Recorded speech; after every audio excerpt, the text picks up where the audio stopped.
Good afternoon, everybody. How you doing? Welcome to our Thursday afternoon show, Yellowhead Yacht Club. We got an amazing pair of guests again. Every once in a while, we can get a pair, and we got a pair, and we have Bethan Nodwell and Stacey Kauder. I've been waiting for this one ever since I first heard about them. And then I got a chance to speak to them, and now they're here. So I'm pretty excited about this one. Some incredible women who are fighting for what's right. And there's some of the strongest ones we have out there. Today's episode is called Fierce Advocates. You're going to see why. If you don't know who they are, you can look them up, but you're going to find out who they are today. It's an amazing story. And it's not over yet. Basically, we're in the middle of their journey still. So we get to find out where they're at. Maybe we'll get an update in the future too. You guys still on Twitter yet? Are you there? You're there? Come on. Get on there. We just got a Newsweek article launched. The Coots 4 have been featured now in an article in Newsweek. Not in Canada. Like no magazine here. Nothing. But Newsweek got word of it and said, hey, look, we want to see what's going on. And why is America kind of interested in this? Well, there's a lot of parallels to Jan 6 is the way they put it. People thrown away into prison, middle class, no trial, no bail, just vilified. Sounds familiar with the Coots 4. Political reasons. Sounds familiar like the Coots 4. And still ongoing. Oh, that's a horrible part. Today's day 515. 515 in remand. Remind you, this is not prison. Prison's actually slightly better than remand because you get your own cell, you have some stability, you know what's going on, you have a routine, you can get your meds, there's a gym, you can get conjugal visits if you're married. These are the privileges of prison that even these men don't have. It sounds weird to say privileges of prison, but there are some once you're in there. No, they're in remand. This is like purgatory. They don't know what's going to happen, when it's going to happen, how long they're going to be there. They move them around. They're in segregation, which is solitary confinement. It's not a good place to be. Not a good place to be at all. But Newsweek got some word.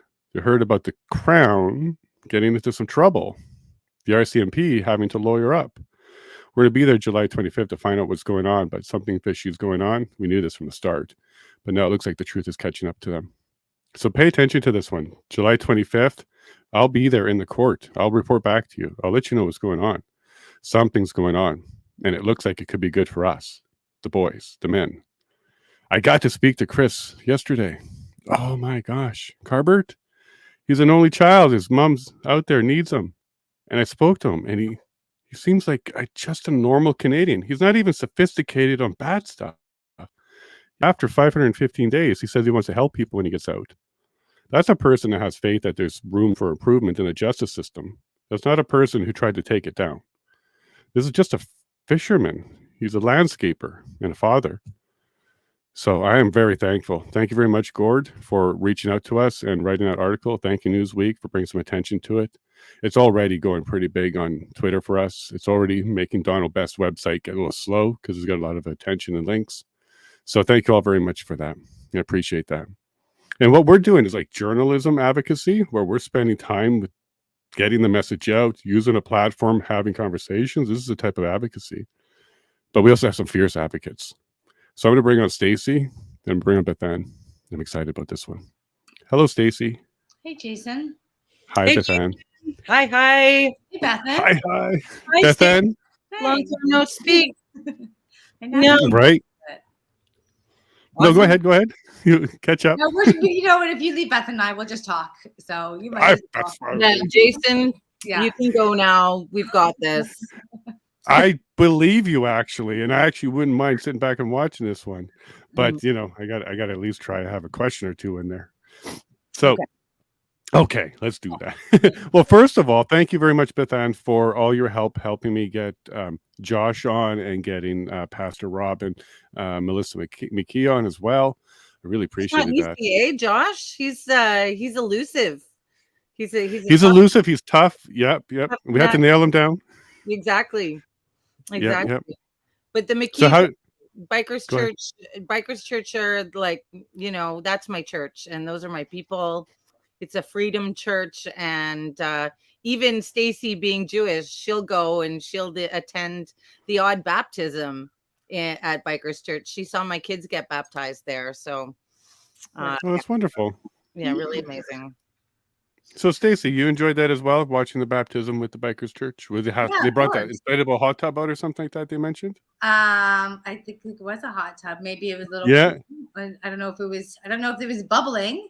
I don't know. No, I don't know I about don't that, know but if it was bubbling in steam, but there was definitely a pool, and there was yeah. some and some kids coming back wet and happy, and yeah, I was really proud of Bethan's kids. That was a nice moment. Yeah. Yeah, no, Chris Stacey mentioned that he was baptized there recently, and that was a hot tub they brought out for that. And I was saying to him, all they're missing is a bouncy castle, and then we can have the EA invoked. Maybe for Daisy, they got the hot tub out. They did. Well, I guess it needed a little bit of room. He's a bigger guy. He's not a little He kid. is. Yeah, But I yeah. was there for Dacey's, and like, not to get too much into his personal life, but Antifa are all over his past and his history. And even when I met him during the convoy, the man he is today is completely transformed. He is an evolved, transformed human being. And it speaks to so much of what being forgiven and being saved looks like, right? Because Yes. he had a lot of past to complete and, a lot of history to kind of bury and get beyond. And now he's just like, he's radiant and handsome and bright. I think prior to the convoy, his future wasn't as bright as it is today. I friggin' love Chris Stacey. Like I'd take a bullet for the guy. He is like a legit, authentic, a great guy. He's got so much great footage too. He's got Trudeau. He's got Jagmeet. He's got, he's just there all the time and catches these incredible moments. And he deserves every bit of elevation that he gets. Yeah, he's quite dedicated to that. Yeah, and quite totally. steadfast to it. It's nice to see, especially because he's grown. I used to be the public affairs officer for the Veterans for Freedom when they started, and Chris used to send us a whole bunch of posts as James Top is crossing and stuff like that. Right. And on the down low, and it was nice to see just unsolicited he would provide footage. So that's very generous of him. Nice. And I've even seen some shocking stuff that people wouldn't put on. Like there was a gentleman that got assaulted by security. I watched that video. So he's in there with the right stuff, and he's not worried about his haters. And yeah, they're out there. Just announcing him on the show, all over my Twitter. Yeah. No, him and Chris Sky has the same followers following him and doing some damage. Just right. It's weird. Just there to destroy his reputation. But when we went to, I think it was a protest with Josh Alexander and Billboard Chris, and like somebody had spent the time and made a poster of Daisy with like the Save Canada hat and I'm like, that took hours of someone's time to sketch and paint this thing. I'm like, Chris, you're famous. Like you're a star. And be able to do it without you. Yeah, it's kind of like they're Trump. They kind of need him. If he wasn't there, they wouldn't have anything to go fight and raise a ruckus about. Maybe we kind of need him. Then. Also a fuckus. A ruckus. Fuckus. Yeah, we're going to invent more words. I did vicarious admiration. That's when you admire someone so much, right? And now fuckus. There we go. You can coin your own terms, Jason. It's amazing. Kofifi, right? This is how we get there. We'll call it the Levine Dictionary. Bilingual too. Oh, that's awesome. And I'm trying to talk Chris into doing his own podcast because he was getting interested in having conversations and doing interviews and continuing that. So do you think you would support that if Chris was doing that kind of thing, like a Larry King type of thing? Oh, I think that's, what's next for him. He's just going to continue to evolve and grow. And for sure, he is surrounded by a community of people who love him. So, I think it's a great idea. And if he feels that he gets a divine download, that this is the next step forward, it'll be a huge success. Love the guy. Absolutely. Yeah. I can feel his energy. And if he can focus it on that, I think it would be helpful as well. And I'm pleased to announce that he's leaving the Ottawa area for the first time in his life. He's headed out east. So he's going to be further than Armpro. Yeah. Amazing. Amazing. Yeah. He kind of recognized he's in a bubble there for a very long time. So he needs to see some of the rest of Canada. Oh yeah, they will welcome him with open arms. There's lots of freedomers in the Atlantic coast. Oh, for sure. He'll go see Jeremy and Morgan and that whole team out That's there. right. Yeah, it's a good Yeah. team out there. Yeah. Have you been catching our cross Canada stuff? We have Morgan doing the beginning of that out in Nova Scotia now. Oh, no kidding. Oh man, like don't even get me started about how much I love her.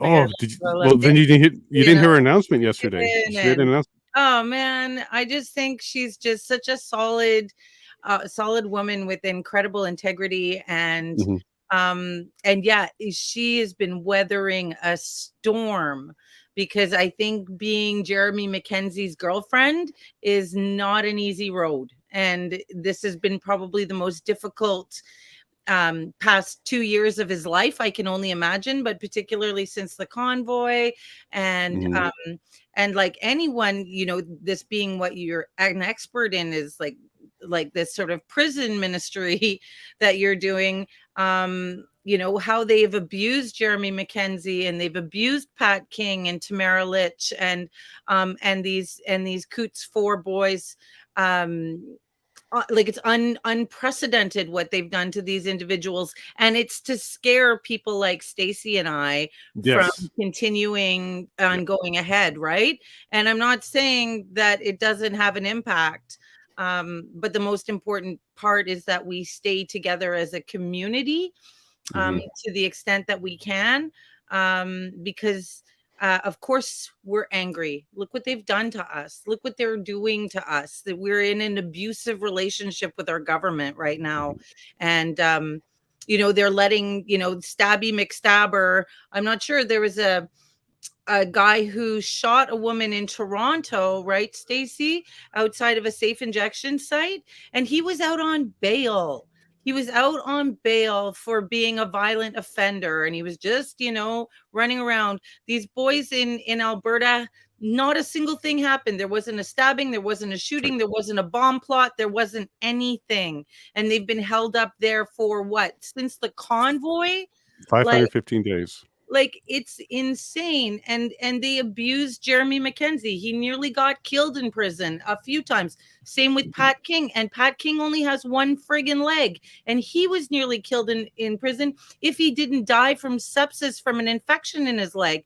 Like I think the person who probably did, the best in prison was Tamara. Thank God that it was just a women's prison. But keeping her in there for 50 days, like, get Mhm. out of here. For what? For having the biggest street party, No. No, but like, you said it. It was for making a lesson for us, setting an example for us. yeah, Tell us what will happen to us. We will come across the country on a Canada-wide war to pick you up on Canada Day. Those are the messages they want to tell us. that's right. That's right. But the good news is people like me and Morgan and others have decided to run as independents. So the announcement yesterday from Morgan is she's running as an independent in the Nova Scotia election. Yeah. Fantastic. Is that for the PPC party? No, it looks independent. So she'll be working with the Bottom 7-Eleven, which is a group who are supporting independents that want to run on all levels, municipal and up. So it sounds like it's a good idea. Stacey, we should go and help her run. It's like we should just take a little road trip out there and help her put up signs. Yeah. And we also have Maggie Hope Braun. So you know who she is. Yeah. So she was on yesterday as well, announcing something similar. So she is working with the Independent Ontario 2026. So Independent Ontario 2026. Same story. She hasn't decided to run, but she's definitely going to get involved in helping them find independents and run other independents around. Again, municipal and all the way up to federal. So it looks like about that stuff too. She's very and she's involved. You see her Peterborough stuff. Yeah. Yeah. So she did that in Peterborough. For the people that don't know, Maggie stood up and told Peterborough, basically, you're run by WEF and the UN agenda. You guys are all part of this and you're on notice. I'm putting you on notice right now that you're part of that. We're very brave. Then on Canada Day, we had her on just to say hello to Canada. The bomb squad was in front of her place detonating a package. So, yeah. This is a kind of response. There's a bomb in front of Maggie's house that you're saying? Yeah, we have the video of it. She was on our show when that was happening. So we had her in her living room, and then she went outside to the front, showed us the vehicles, and then came back inside. About 5 minutes later, they blew up whatever it was that was there. Crazy. Hey, well, we're getting the good video though, and we're getting the good information. But yeah, Maggie went and did that Peterborough stuff, and then Canada Day she had a surprise. No harm, nothing happened, but what a way to wake up. Yeah, it is. And she has kids too. I know.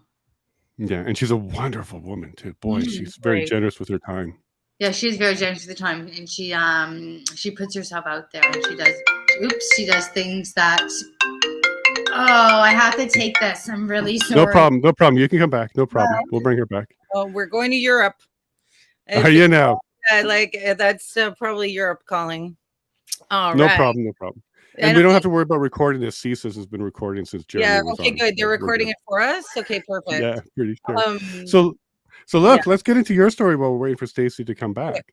I'm going to be honest with you. I didn't really know who you two were when I was first approached and said, hey, you guys should reach out to talk to them. And then I started looking into you and wow. See, this is why I dislike the fact that we don't have media anymore, because we're not sharing good stories about good Canadians at all. It's very difficult to get into the real news sometimes. And I'm very pleased now I've got the chance to meet you.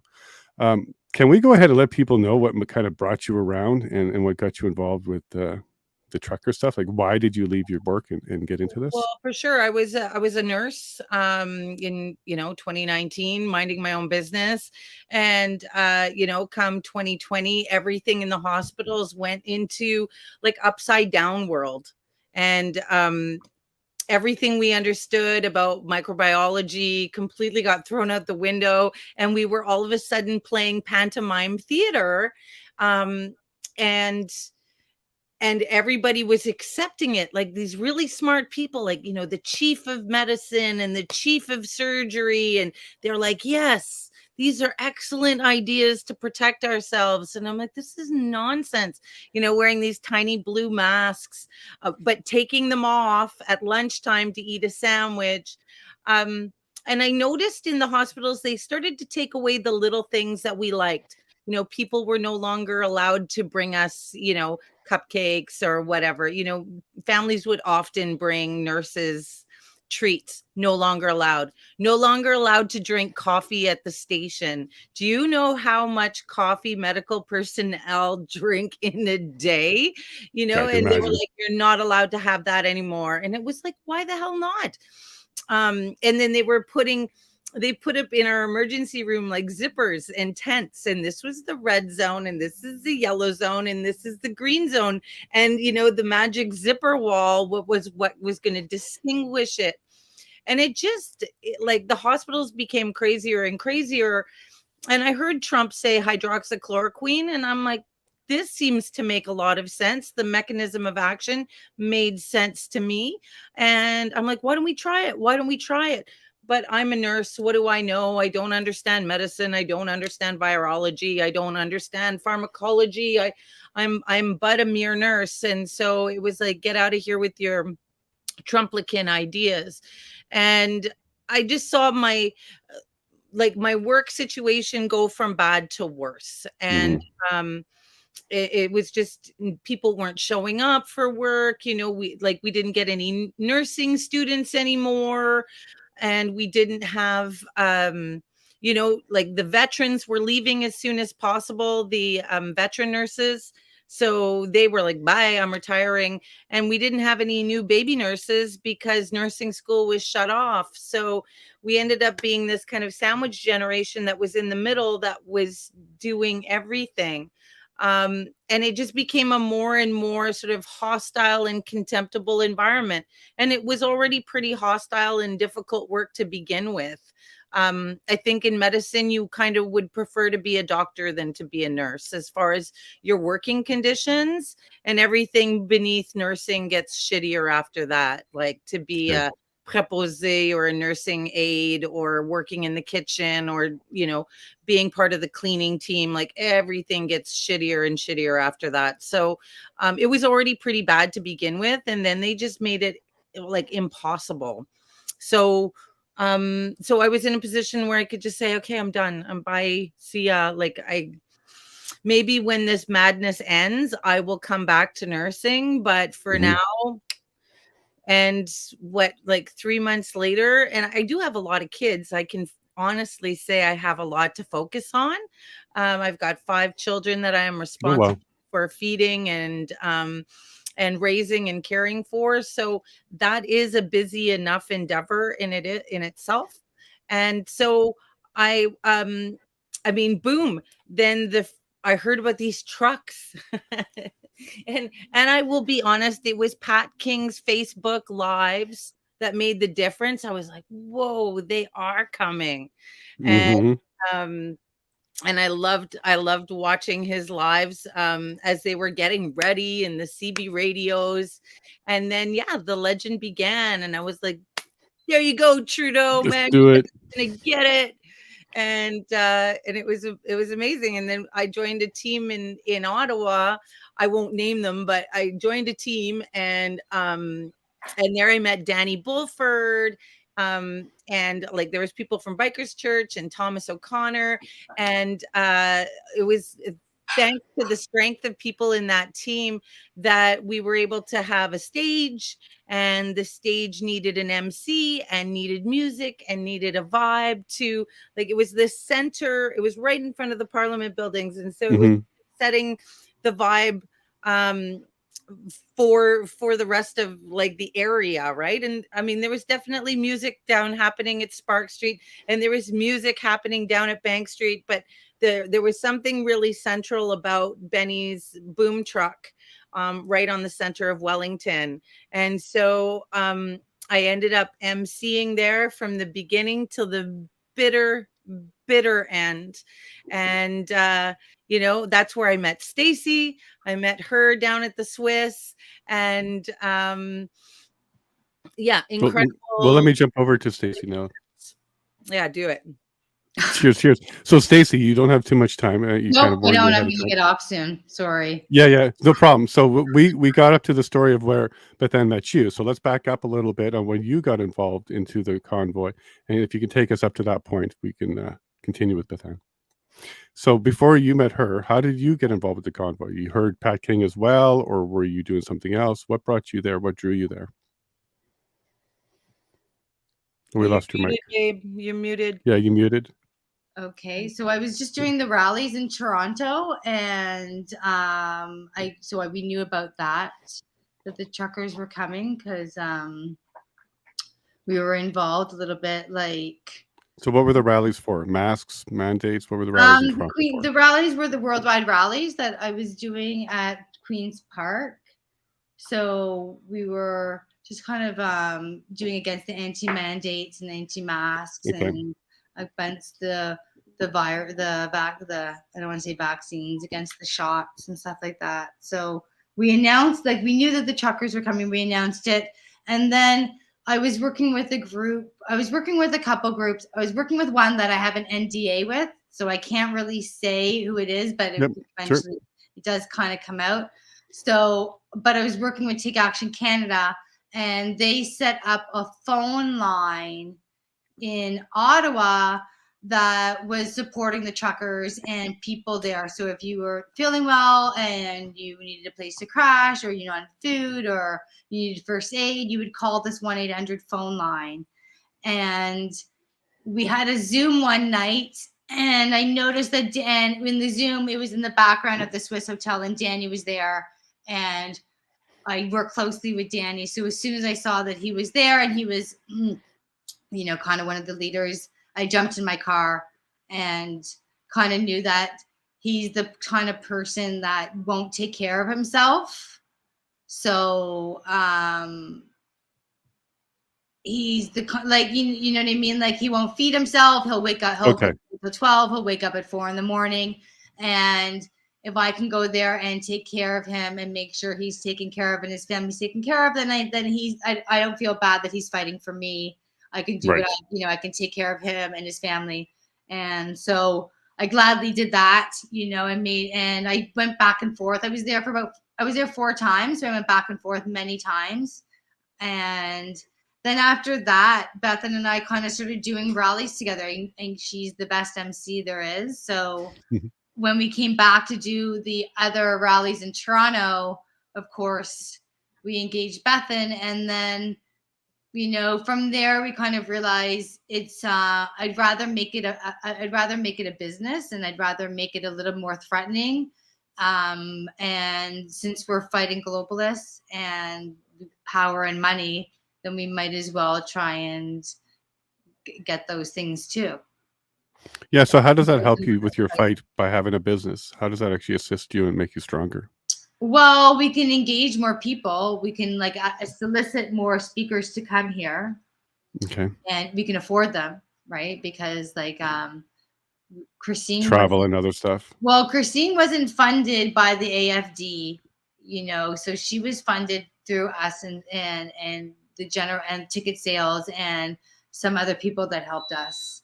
So, like Bethan said in an interview with Shadow Davis, like she could have slept on Bethan's couch or my couch, but she were not, and it takes money to travel. And I think it's important to, some people can't attend free rallies, and some people want to spend different kinds of time with individuals like that. So it's okay. Especially if you want to make connections with people or have conversations, you can do it in other kind of venues and not to public venues. And you need kind of money to run venues and security. And to have contracts with them and to move things like that forward. Well, security and travel, those kind of things, those cost a lot of money. Like you kind of get some threats, and you got to do it right too. And then, so what kind of threats have you received? Bethan was receiving some, and we got a whole bunch in Montreal.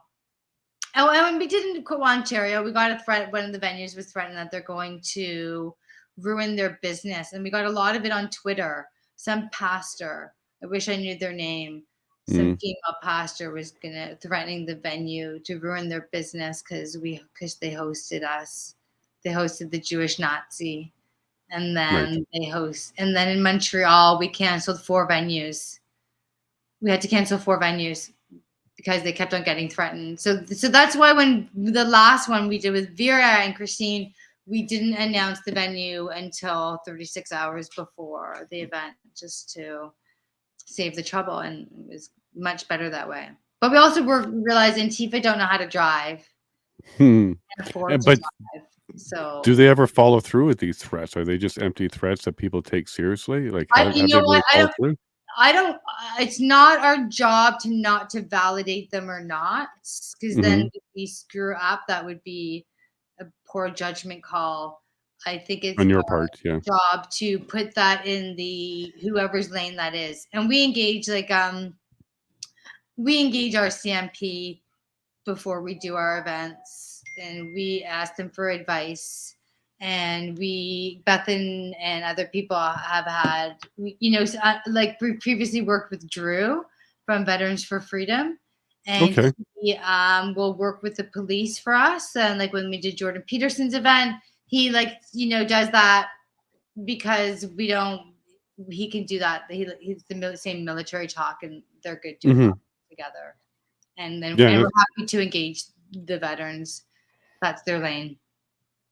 All right. So what do you have coming up? Do you have any events coming up that you can let people know about? Well, we have not the location, but not within 36 hours. But you said like we're hoping to engage a couple of Christine and her fellow advocates, let's say, and onboard them to come to Canada. I'm just gonna say it, like, fuck it. You just said it. Yeah. So that's what we're aiming for. So yeah. So would you consider that a special announcement? Well, special announcement. All right. Breaking news. We're breaking all the news here for you right now. Sweet. Here we go. You should have some music on there. Yeah. Oh, I got music. Sorry, I'll edit at the next time, Jason. Absolutely. I do like breaking news. So yesterday was Morgan running as an independent, and now we have somebody coming to Canada. Yeah. We just don't know when, and we don't know who. Yeah, if only I got the $1 billion from the government funds, I'd be a bit more ready for this and have more music for you. But no, I don't get That's any okay. of that. And But then you know what I was going it's to in say? the trailer. I wish we had our Give Send. I can try and find. I'm going to try and find our Give Send Go. Maybe you can post that because we Happy were to. doing. We can promote that. We can promote our Give Send Go. That'd be my pleasure. I'd put it on a tweet and I'll put it in the description for this. No problem at all. So you do have some stuff on the go. Tell me a bit about this Jordan Peterson event. How big did it get? Did you have any problems? Did you have some great The rally? success?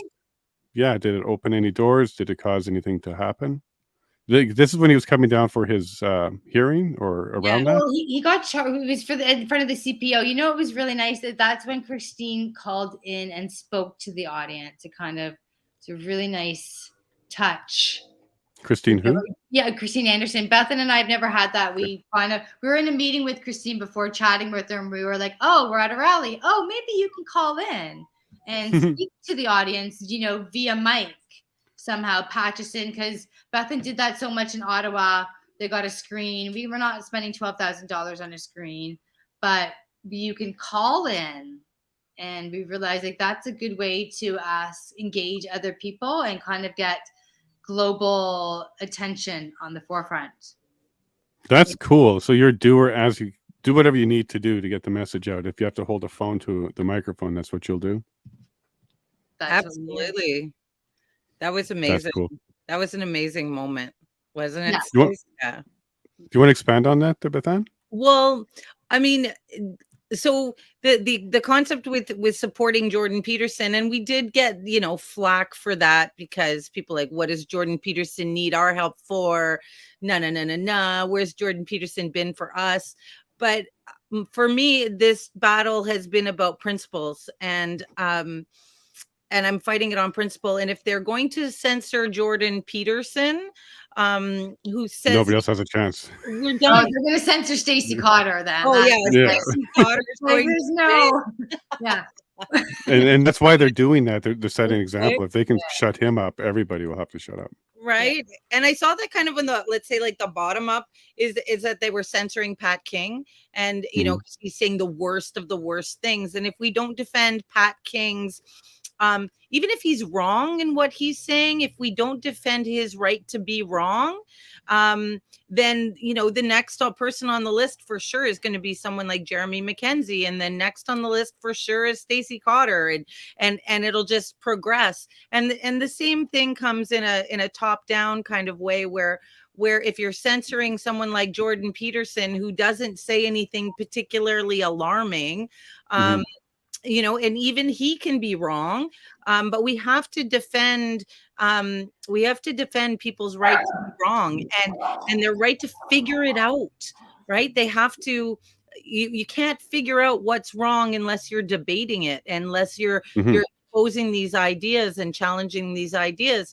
So for me, it was a no-brainer to defend Jordan Peterson. And it's interesting now since the convoy, and we've done many rallies since the convoy. The convoy kind of kicked off a series of events, and Peterson's event has been one of the more recent ones. But now when even we say we're coming, we're saying the Freedomers are coming. Wow, the panic, the police start calling, they start, battening down the hatches and, like putting out security guards. They're closing down their business for a day. So we know that just the threat of the freedom movement showing up on their doorstep is enough to alarm them. And I really don't know what they think is going to happen. That was my question. Like, what are they scared of? Well, obviously things that blow up, right? Like bouncy castles. And when we did Jordan's, there were these people there from, I'm not sure if they're from Peterborough, but they're part of the freedom movement, maybe Niagara. And they had this big giant blow up sheep with a big mask on it. Oh, that's Jay. He's a trucker. I think that was Jay. Oh, friggin' awesome. And so it's like the props department shows up, and and there are some guys who show up with like the Trudeau must go sign, and then they have this big long string full of like 100 Canadian flags. It's like the set decoration department shows up at all of our rallies. Like suddenly next thing there's a backdrop, and suddenly there's all this stuff. So I think, you know, that's the most alarming thing that happens is we show up with props. And music, and yeah, singers and dancers and fire dancers. So, fire dancers. Really? so it's the most fun Toronto has in a while. Yeah, we've got a fire dancer. Yeah, they don't have Caravana anymore, so may as well have another type of party. Yeah, and Josh comes always and supports us and sings, and we got Desi Ranks. Josh Bigger, Mr. Freedom. Yeah, and Desi's singing, giving out some reggae and some steel drums. So we've got all the corners. Yeah, Josh That's Bigger's really a cool. good one to interview for sure. Mr. Freedom has been absolutely relentless and tireless in this fight. So is Desi Ranks. They have just been like at every friggin' event for the past 2 years, nonstop, tireless. And they work and they like have real day jobs, like they're contractors or what have you in the day. Josh obviously does roofing. Desi is a contractor. You know, they work in the heat and in the cold all the time. And then every weekend they're at Freedom events. So God bless. Well done. Yeah, men during the week and then men on the weekends. It's fantastic. Yeah, I know. Yeah, if you can make an introduction, I'd be happy to have them on. And I suspect they're going to be part of the rally or the protest in September with Josh and Billboard Chris around those two schools. Are you aware of that one? In Toronto, guaranteed. Mm-hmm. And like unless if we're here, then we will be attending for sure. For sure. So you're going to be assisting, or are you going to just attend? Like, you're going to help organize some more support? No, that'll be their thing. Their thing, okay. Yeah. But you'll be there to help them. Yeah, for sure. But yeah, Bethan will probably be there, be more hands-on than I mean, there's not a lot to do for Billboard Chris. He's already given the location, the time, and the date. And then people just need to show up. And generally with Billboard Chris, he just wants people to be on their best behavior, right? Mm-hmm. And he wants to elicit conversation. And maybe that's a good day to have a party afterwards because they'll be in town. We'll do that. Okay. There you go. All right. So yeah, we can take care of the after party. Fine. Yeah, we're good at that. We're good. There you go. Yeah. Did you guys hear that? Some more breaking news. An after party. An after party. Party's at my house. Breaking news. There we go. That's what happened the last time. That's what happened the last time my birthday party. I had a birthday card made with trucks driving through a woman's legs or something. Then someone posted in a Facebook group too. Oh my. Public event. No. Yeah, the worst thing that happened on my birthday, which is February 14th, is the EA got dropped. So thank you very much, Sir Trudeau. He messes up that day. Nothing to celebrate there, Jason. Yeah, well, every year now we will celebrate freedom instead of Valentine's because we're gonna try and fix this, right? So yes, we will. Yes, that's awesome. So you're gonna actually head out east. Do you want to help Morgan? You're gonna see if you can get involved in some of that. Well, I would do anything to help her, and so, we do have a few, like, as Stacey was saying, a few irons in the fire and, involving Europe and potentially involving the United States. And so we're going to, like, a lot of those things are landing in those same months, but I would love to, we could take a quick trip to Halifax and then, rent a car and come see her and help her out. And I would love to help her out in any way that she needs. Yeah. Fantastic person. And it would be great for us to go scope out the Atlantic, Stace? Yeah, we should go see. That's a good idea. Right. Yeah. So you're trying to expand your services? I love I know I need a reason. Like I need to know we got to work, right? It's got to be. Stacey's a workaholic. I'm a workaholic. Yeah. No one can outwork Stacey Kauder. I dare them. I absolutely. I'll try. Well, you're kicking ass and taking names. No disrespect to all the hard work you've been doing, Jason. None taken. Don't worry. Yeah, absolutely. Now, are you expanding your stuff? Are you trying to get out east? Are you trying to get out west? And what do you think about Alberta getting involved in some of the stuff you guys are doing? Well, I think that when we took Christine, so we did when we did the tour with Christine, we did Calgary, and then we did a bunch of events in Ontario, around Toronto, Cambridge, Whitby, and then we went to Montreal, and Montreal was kind of like the bigger disaster of all of them for a variety of reasons. Our venue was canceled, and then Pierre started, saying terrible things about Christine, and it was kind of a nightmare. But and we learned a lot and we grew a lot. One thing is, in British Columbia, there is a huge freedom movement in BC. Now, forget about Vancouver. Vancouver's woke and lost, and they're all on hormones and antidepressants. Like, forget Vancouver. Fentanyl. Yeah.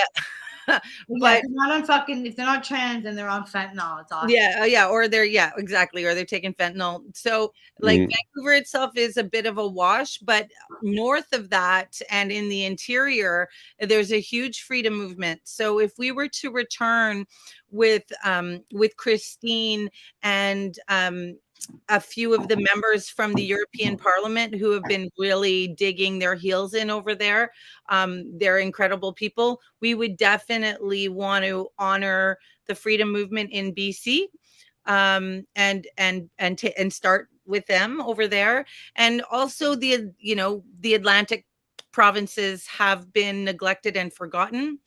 Very much so. And so, we'd probably do an East-West coast, and then probably do something in America. That sounds good. America. We'll hook you up with Gord. He's down there, an American down there, a trucker who wrote that news article for Newsweek. He's a good guy. Okay, great. Oh yeah, I would love to, because there is like the freedom movement or the Freedom Convoy was a populist movement, right? This it's such an important point, because yes, they talk about leaders and they're trying to talk about, the leaders, but honestly, when the Freedom Convoy was happening on the ground in Ottawa, it was completely out of their hands.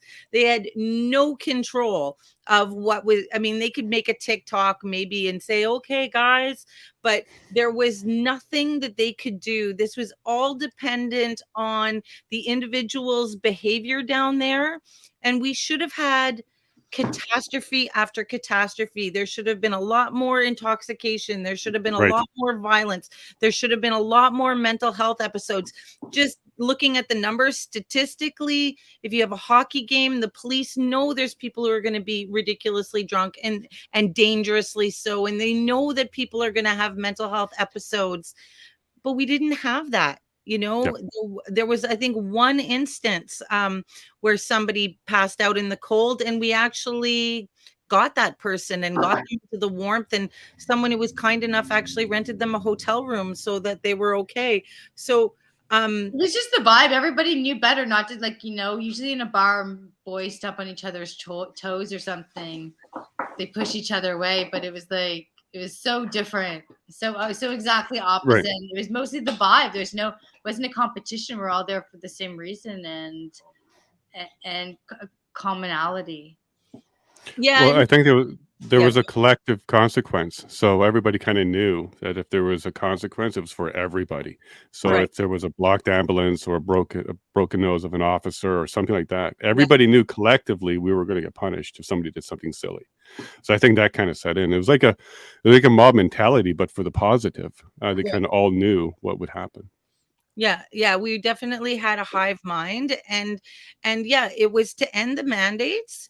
And I also believe that people were driving all the way from, northern British Columbia to Ottawa to tell Justin Trudeau that we no longer can accept his stewardship of the country. And even though Trudeau ran away, stuck his fingers in his ears, hid under his bed, said he got COVID, all the things, and he was like, these people are terrorists. And it's like, no, actually, we're doctors, we're nurses, we're professionals, we're like the working class, and we've absolutely had enough with your stewardship of this country. Well, And we're definitely not rapists or pedophiles or adulterers. And we don't dress up in blackface and put bananas down our pants. well, Oh, That's to what say we don't somebody do. we know. We don't do any of those things, right? how many pedophile friends does Trudeau have anyways? It's like some of his groomsmen from his wedding have been jailed for pedophilia. I mean, he's in photos with countless pedophiles, and I don't think I even know one. And You don't know any pedophiles? I don't know any pedophiles. No. There's Well, like a slew of them who have been But charged. you live in Ottawa because you lived in Ottawa for a really long time. Just walk down Wellington Street. Yeah, and you Just- might bump into You one. may bump into one. Right. Two Yeah, or three. I Yeah. imagine having friends like Trudeau's friends. No, thank you. No thanks. They're not good friends. They don't even tell you when you mess up or anything. So No, I'd rather be friends with his enemies and then invite them to the country and party in his house. I think that's the enemy of my enemy is my friend. That's more fun. Have a house party, invite all your enemies over and party in your house. You know, that's so much more fun. Oh my god. How much time do you have left there, Stacey? Because I got about 10 minutes for you. Where are you going to? Okay. Where are you going? What do you got? You got I got something going on. You got this is news to me. You got a hot date or something? I was on fucking at 2:00. Breaking news. Yes. It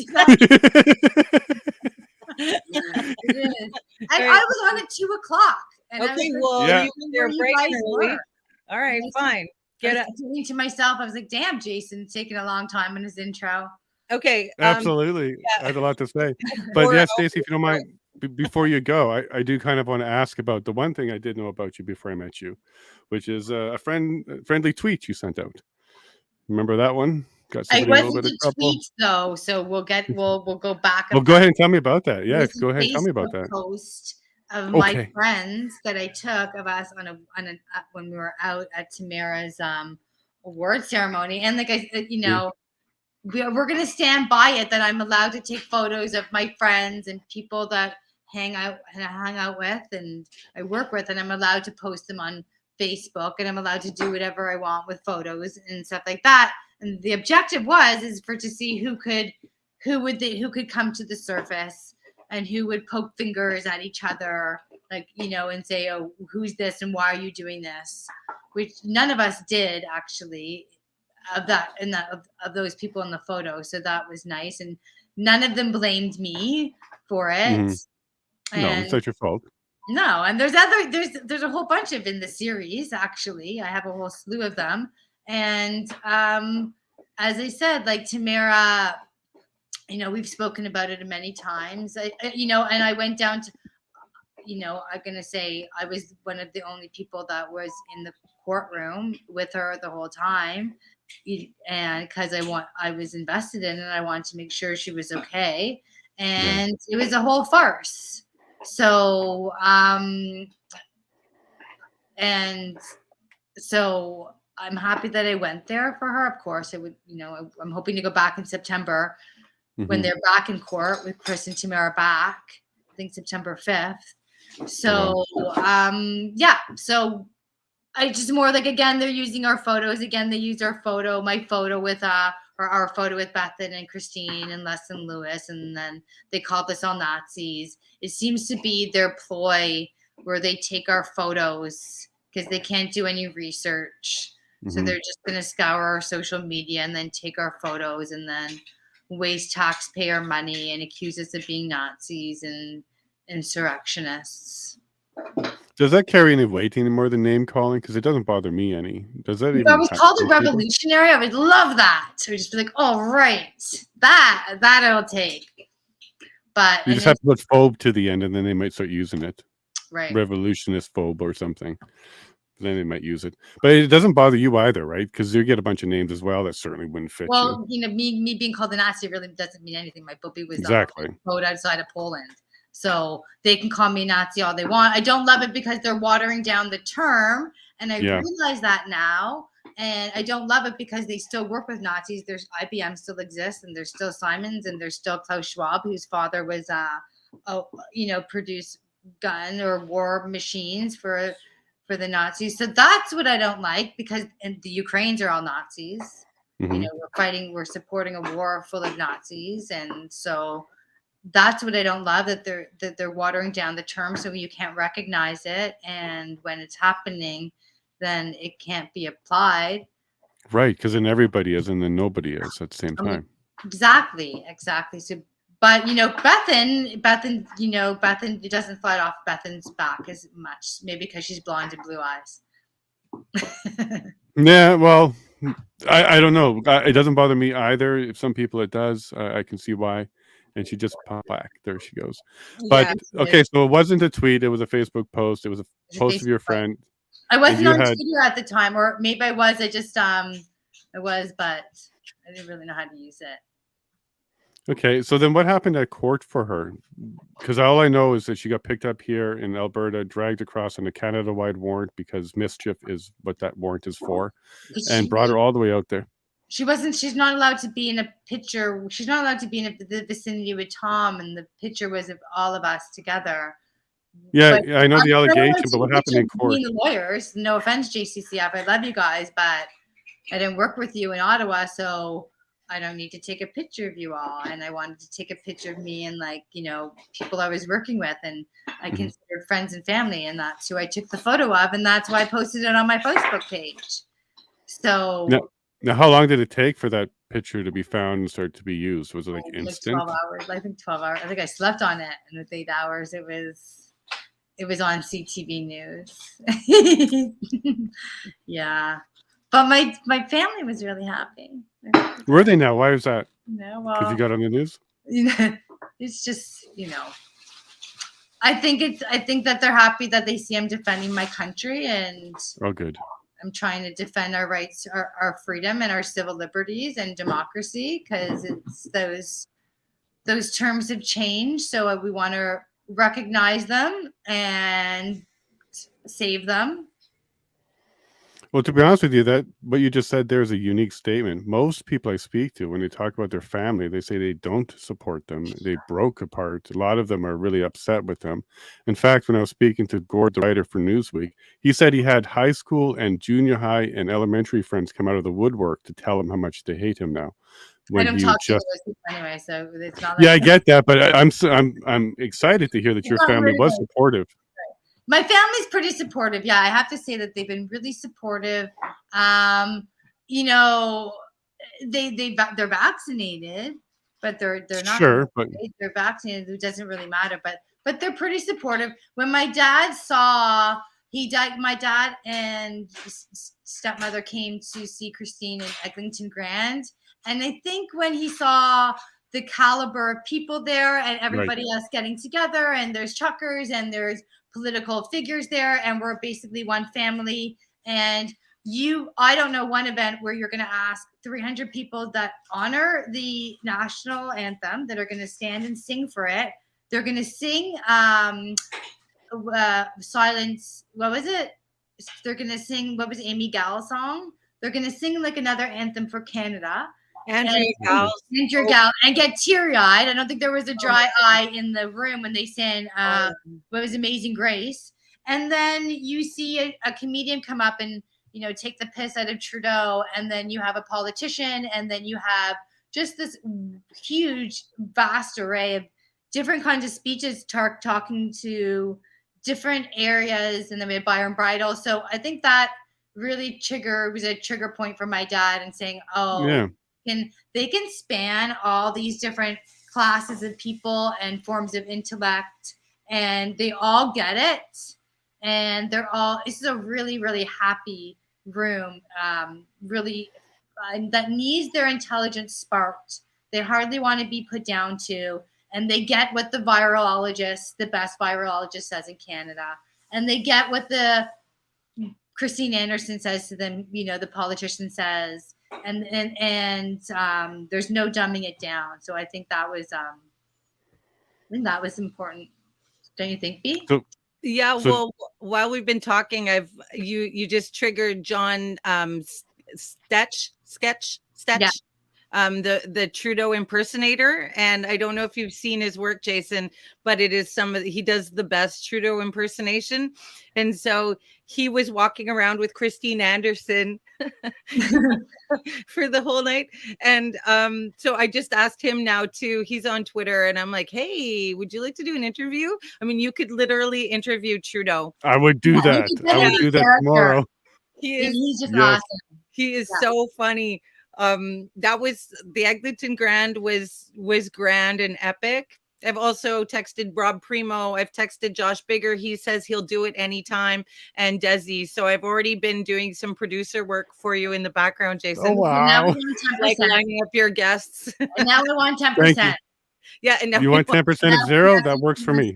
10%. So now she does the work and I monetize it. Yeah. No, of all that. No joke. I saw my Rumble report yesterday. 22 pennies. Oh, So right on. I'll take some of that. We'll take I'm just suspended on. I'm on suspended on YouTube. Consequential to me. It's the number. High or low doesn't matter. That's it. It's just a 10%. You sound like Philip, Jeremy's little sidekick there. Boy, did he want. They owe me 10% too. I fucking just heard that my picture's on Diagolon and Christine's voice is on their grift shop. Constantly. Like, oh, by the way, I get 10% over there too. Yeah, absolutely. You'll go to Nova Scotia and collect it. They should watch out.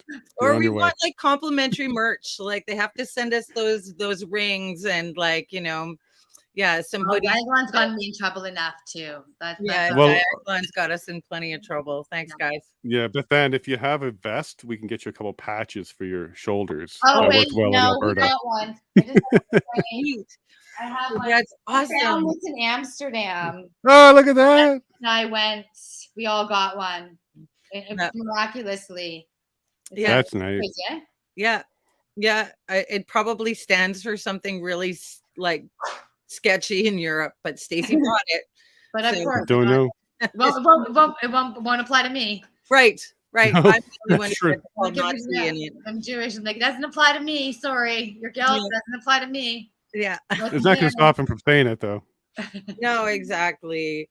No. Exactly. I don't love being called a Nazi because it's not anything to do with who I am. But if that is the worst that they have, and it seems to be the worst thing that they can say. And usually it's anonymous troll accounts anyways with 32 followers. You're like, get the hell out of here. You guys are useless and nobodies. So I feel quite unthreatened by that slander. But I don't like it, you know, and of course I would appreciate people having constructive arguments. You know, what exactly is it that we are doing that makes us deserve such grand titles? And I know and for me, go ahead. I feel the same way. Normally it's just I don't mind. It's like water off the duck's back, except when it's somebody I admire. So Dean Blundell decided to come after me.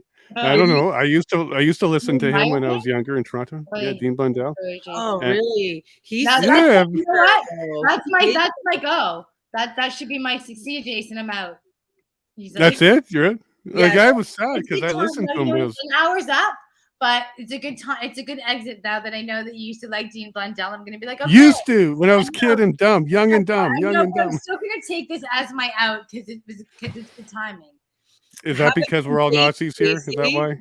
Whatever the hell you're doing. Bethan's got it. Thank you very much. Thank you for your time. Guys. You did come. Jason. Bye, girl. I love you. We'll talk to you soon. Bye, honey. Bye. Thank you. Bye. Bye. Hey. Bye. All right. Now that we got rid of the Nazi, we can move on. Yeah, I know the Jewish Nazi. Right.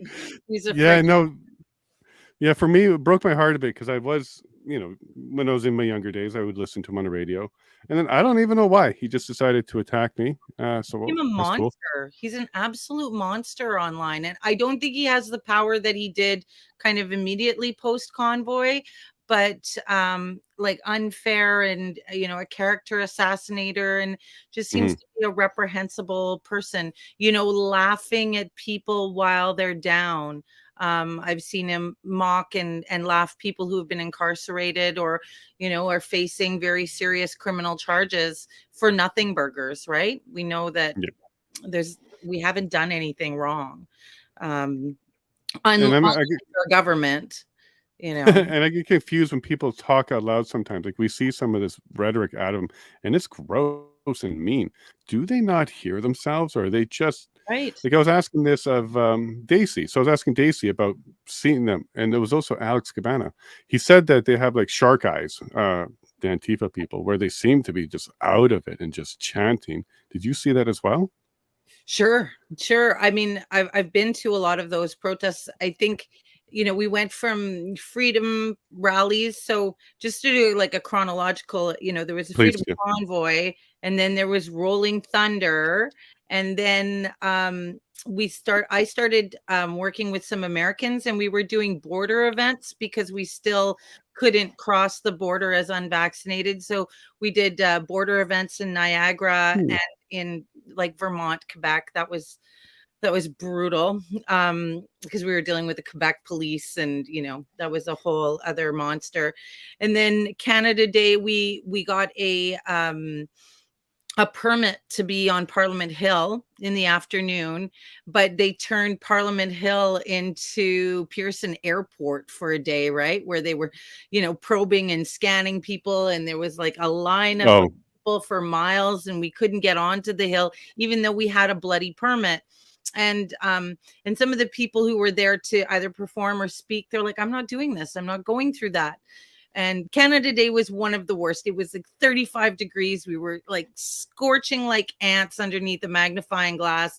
And what we ended up doing was having our speakers, the actual amplification system, on the hillside, but had our, like, the people who were speaking on on the other side. the Wellington Street side. And we were feeding the microphone through the fence. And it was like, what is this shit? You know, they were just, and then bylaw was trying to rip the courts. Like it was absolutely a buster cluck. And that was like a really, really hard day. And you know, they were trying to ruin Canada Day for us for sure. And then after that, I guess it was as soon after that, that's when I went to Europe. And I went with Judy and Stacey, and that's when we went hunting Christine Anderson. And I spoke at a conference there in Austria. It's called the Better Okay. Way Conference, and that was an incredible experience. And all the famous doctors were there, and so I got an opportunity to meet them and realize that they're just human beings, like the rest of us. But they meant a lot to me. You know, Dr. Trazi meant a lot to me during COVID, and so did Dr. Pierre Corey. He meant a lot to me. Because they kept you sort of grounded in your convictions, and it was just nice to be able to, you know, share some pasta with them or have a gin and tonic with them and shoot the shit. And that was really incredible. And so Stacey, Judy, and I went hunting for Christine after that. And Christine and Stacey had an incredible, like, instantaneous, like, Connection of some sort. yeah, there was something there. They kind of look a lot alike. And Stacey being Jewish and Christine being German, it was like they were sisters from a different mister, right? And um that was because a lot of people were saying like, oh, the PPC is the one who brought Christine Anderson. I'm like, no, you don't. No, you do not get to take credit, like, or give away credit. We worked hard to bring Christine Anderson here. I don't even think people in her party were encouraging her to go. They're like, what are you doing? Why do you want to go to Canada? It has nothing to do with Germany. And we're like, but we love you. Mm-hmm. You have to come. Canada loves you, and we need you. And we did need her for a morale boost. So came back from Europe, and oh gosh, I know that's when the rainbow thing, I guess, kind of started up. And we were going to school board meetings. And in Ottawa in particular, you know, there's some infamous Antifa stars now. Like, I don't know if I'll even mention them, but there's some Mm-hmm. ones for being like particularly horrible people. And Yeah, and we started going head to head with them, and so people don't see the links between the freedom movement and how this is now connected to the trans movement. But Hmm. again, it's about this top down, like Im, uh, like forcing these ideologies onto ourselves and our children. And again, with COVID, it was about being forced and extortion and all the things that they were doing to us that way. And so it's very similar, what they are doing with the rainbow agenda. And so we had lots of conflict there. And I suppose Josh Alexander became quite popular at that point. Hmm. um and and he's great. He's like he's a kid, like he's 17, but he's a wonderful boy. Like his parents should be very proud. I know they are very proud Yeah. of their sons, because they have integrity. And they're not like drinking and smoking and smoking fentanyl and chasing chicks. No, like they're very much boys who are focused on their values and what they want. So I have a lot of admiration for their integrity at such a young age, because when I was 17, I had like We were doing different things back then because we had different problems back then. It was just different being problems, independent or something. Yeah. right? We didn't have to fix a country and we didn't have to fight a No, school system back then. right. We just needed to pass. And so Yeah. yeah, it was Our biggest things was your brain on drugs with the frying pan. yeah, right. Don't bully and and the hole in the ozone. Those are like our biggest issues Oh, back then. right, the hole in the Let's go ozone. back to that. Oh my gosh, those Remember acid rain? We had that for a acid couple rain. years. Oh, that was amazing. And the Yeah, look forests at in us. Borneo. We were worried about the forests in Borneo. Yeah, Whales. There was a lot of whales saving right. back then. They don't care anymore because the whales aren't being saved anymore. No, I no, guess we they saved them all. wanted garbage patches in the Pacific that we don't give any like two shits about, right? Yeah, So, yeah. um, Yeah, when and I meet some of these people and I'm like, listen, do you understand where we came from? Like, we created Greenpeace. We pushed a lot of this stuff, but we've been around the block a few times to realize that some of it isn't real. I Some was of it, such a lefty back then too, I was all about the Greenpeace. And like, I mean, I didn't support a political party per se, but I thought the NDP were really on, right? I thought they were a great party. Oh, well, I and wouldn't go that far because I was in the prairies, so that wasn't on my radar. It was still conservative, right. but yeah. But what was big for us back then was not being bullies, and that was really and racism was a big thing, and mothers against drunk driving. So mad. Yeah, Mad was Those a big were one. all the big ones. Yeah. But it wasn't gender, and it wasn't operations. It wasn't chemicals in your body to change your sexuality. It wasn't anything like that. No, like I never knew anybody who wore blackface. Like, and I went to high school and it was a fairly white high school, like, but back then we weren't persecuted for it. No, But there were a couple of black guys in our school and they were kind of popular because they were black. And we would have defended them to the ends of the earth because they were popular and cool. Um, but yeah, we didn't have this racism business like jammed down our throat, and it's turned really ugly. And now it's made a future for my white children is yeah, looking more and more hostile. Like if one of them needs a kidney transplant, are they not eligible due to race? Do they have to? Are they after like the drunk guy because he's of a different skin color? Is that their level of prioritization? So the hostility towards white people, and particularly coming from white people, that's yeah, the interesting thing is it's almost like the white leftists have now been weaponized against sort of the rest of the like white population that are just kind of minding their own business. It's and you'll see that in the Antifa lineup. They're all white, right? But they're like hmm, the angriest, most hostile white people who hate themselves, hate their race. If they could change it, they would. And so like I just don't even want to Like, that's not how we were raised to engage, right, with Right. people. We weren't raised to engage on racism or like on a racial basis. It was content of character, and somehow that's gone like right out the window. I don't know where that Well, was let me tell you. So when I from. was living in Ontario, paralegal, legally trained, I had my P1, and CRT entered its way into the Law Society. Right. So every year we have to do 20 continuous professional development hours. So every year we have to do 20 hours of some training of some sort. In addition to the 20, we had to do 4 additional hours of CRT. These are the lawyers and paralegals of Ontario. So the very first page was race. Okay. Select your race.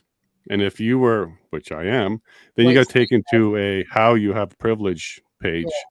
Explain it to you to acknowledge that you are not going to perform your profession as a racist, was basically what that page said. And that broke my heart because, well, this is where judges and lawyers and we're all in this club and this is what we decided we're going to do to ourselves. We're in trouble. Because who do we turn to when we don't like stuff? It's the courts. Well, if the courts are all indoctrinated on CRT, Right. well, what are you going to do now? Right. And now we're starting to see that, like Tamara, some of the judgments around here, you're seeing some wokish decisions in the judges here.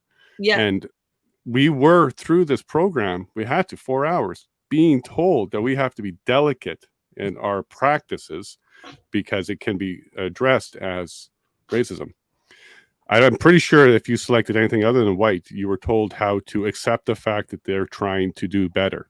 That was kind of their training. Just give them the chance to do better was kind of their training. And our training was make sure you do better or else. So on the professional legal level, I'm like, oh no, because where do we turn if we don't like this? There's no law society for law societies. So where do we turn? So that's scary to me. And I think you saw the same thing in the medical industry, in the medical field, where they weren't making things that were rational. They were making decisions based on other reasons other than science or medical or anything like that. And it must have been really freaky to you to look around saying, what happened to the intelligence? And why is intelligence now lacking in some of these decisions? And then what is this going to mean long term? Is that kind of what you started seeing happen? Well, I mean, and I'm sure CRT has entered into, well, I know that the LGBTQ agenda has entered into medicine. In what way? Well, I think that they're now, promoting that as, instead of teaching nutrition and that kind of thing, like doctors still won't be learning about that, but they will be learning about gender identities, and they will be learning because there is so much pharmacology and surgical interventions now that can happen. It's turning into a wing of its own, but they need to be careful because that pendulum is about to swing back really hard, and they better get their story straight as to why they thought it was okay to castrate a child and to surgically intervene in a child as they're going through puberty. They better get that straight, because I think that there'll be huge legal repercussions for those like there's surgeons who just now do like breast removals. That's what they do on confused teenagers. Oh my gosh, they're going to be sued into the dark ages and lose their licenses. They're in a really scary place. So, but nonetheless, the teaching and indoctrination in schools is happening. And as far as race is concerned, I mean, I've just heard about that. I think it was in New Zealand, is that they wanted to prioritize people on transplant lists based on race, when normally it was based on pre-existing health conditions, age, lifestyle, matchability, stuff like that. So, I guess, there is some frightening things when all the nurses and doctors were fired because of the mandates. What was upsetting to me was to hear someone like Pierre Poilievre going, we need to bring in nurses from the other side outside of the world. Outside of the country, yeah.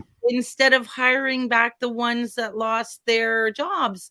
And I know that, yes, we need doctors. Yes, we need nurses. But I promise you, the training in medicine is not equivalent all over the world.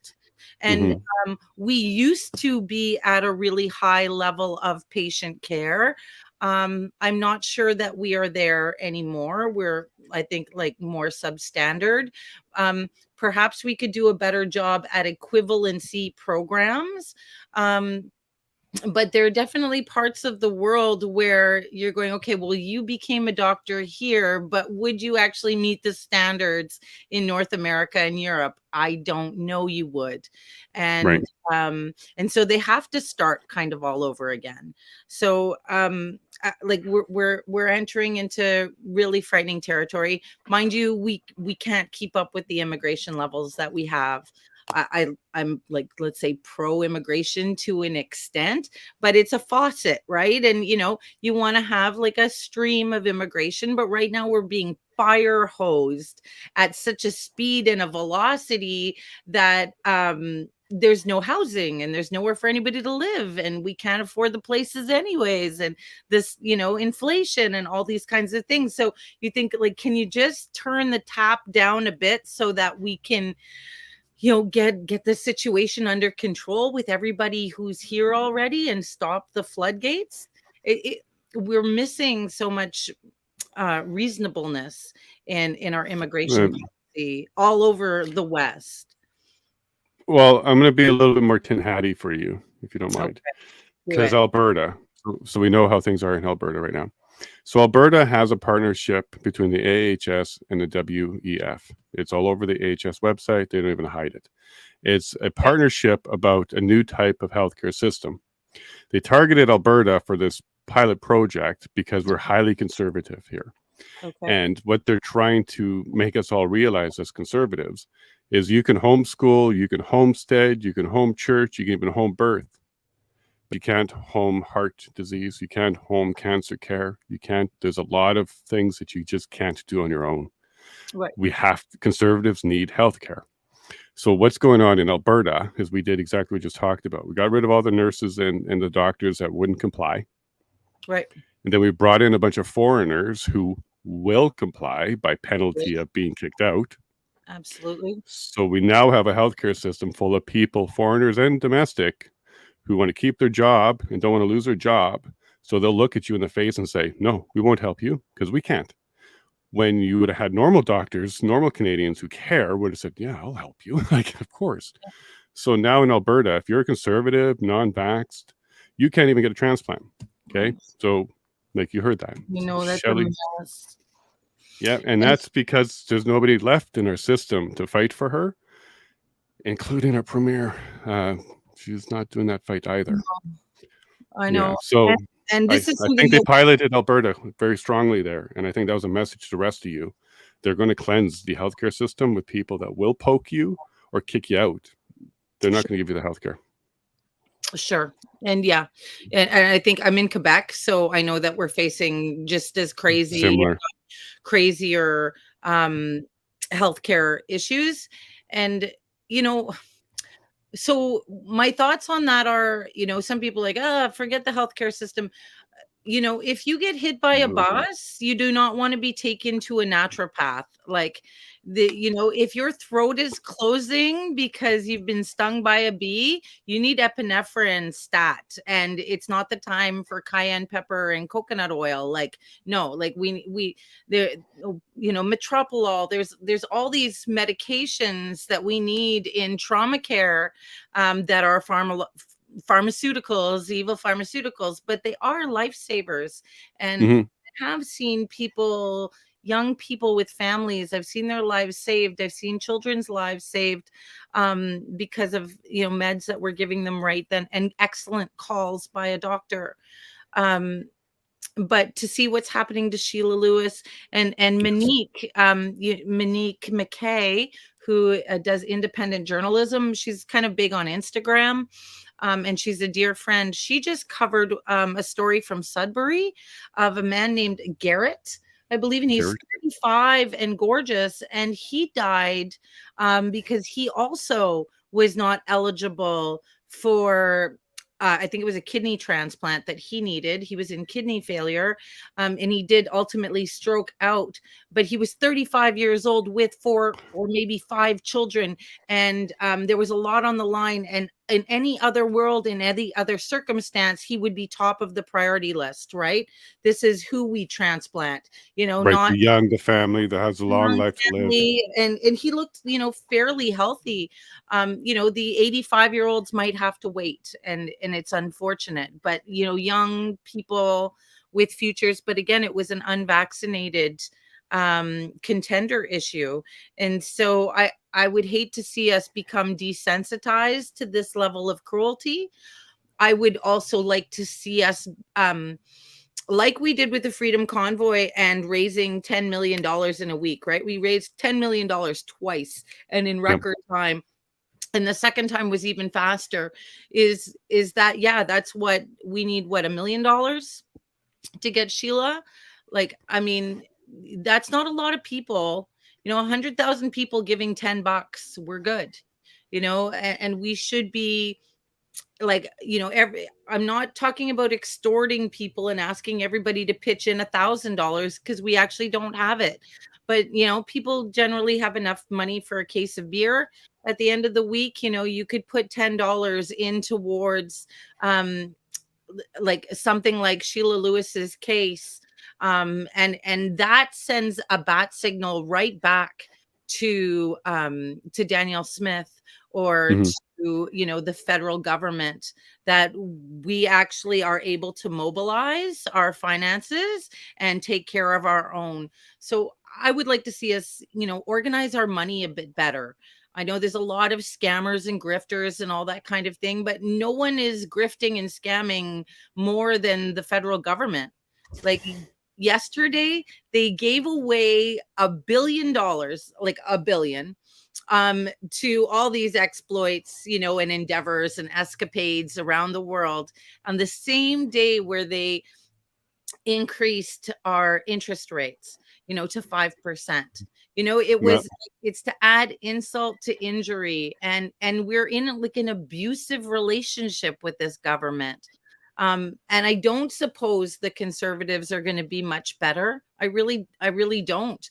No, he's already shown his cards. Yeah. And he did that thanks, I think, in part, a lot of us saw it with Christine Anderson. When he came down on her at the end of the tour, when all he needed to do was shut up. That's all he needed to do was shut up. But he came and said her views are vile and that kind of thing. We're like, oh, you're treating us exactly like Trudeau treated us. I got your number, Charlie. Got your number. And I mean, I liked Leslyn Lewis. We went out for lunch with her and a couple of the other MPs. She was a very nice person. And I was trying to get her. Well, this is kind of what I'm thinking. Like, talk to my producer here.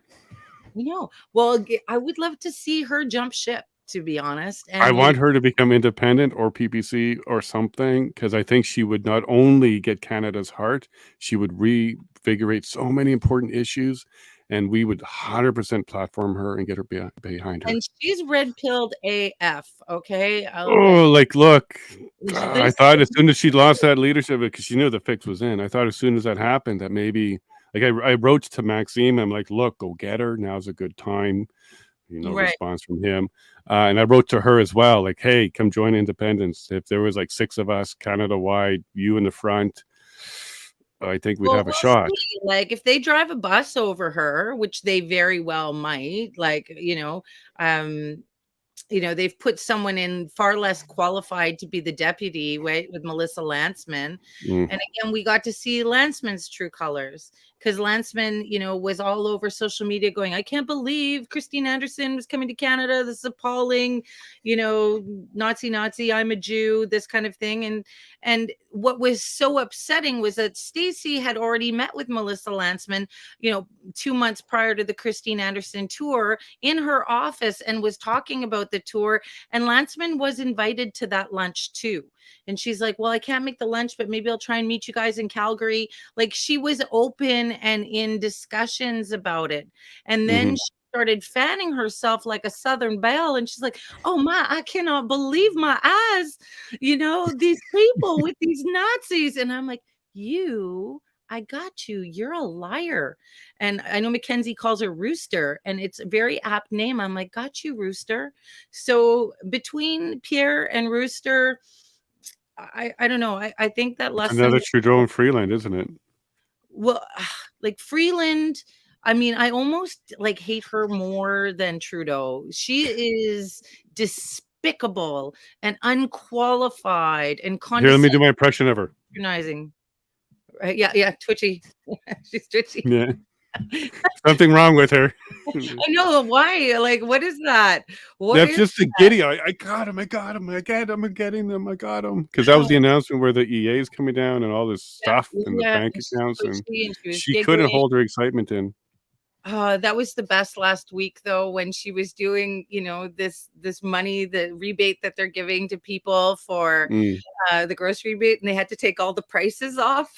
Right, and they also got fact checked on Twitter for that as well. Did you see that? Astronomical. Yeah. Like $12 for strawberries, and it's like, take it down. Yeah, it's not hurting. It's not helping. It's not helping. But then they got the community notes for their post, Trudeau, or something like that, because they were trying to make it seem like everybody's going to get it, but a very small percentage of people will qualify for that. So yeah. I'm interested in answers now. I know that we will continue, bringing in, like, if it requires foreign leaders to come and agitate and irritate, and we will continue to agitate and irritate from the United States and our connections down there. But, and I think some people are of the belief that, like, we're beyond saving.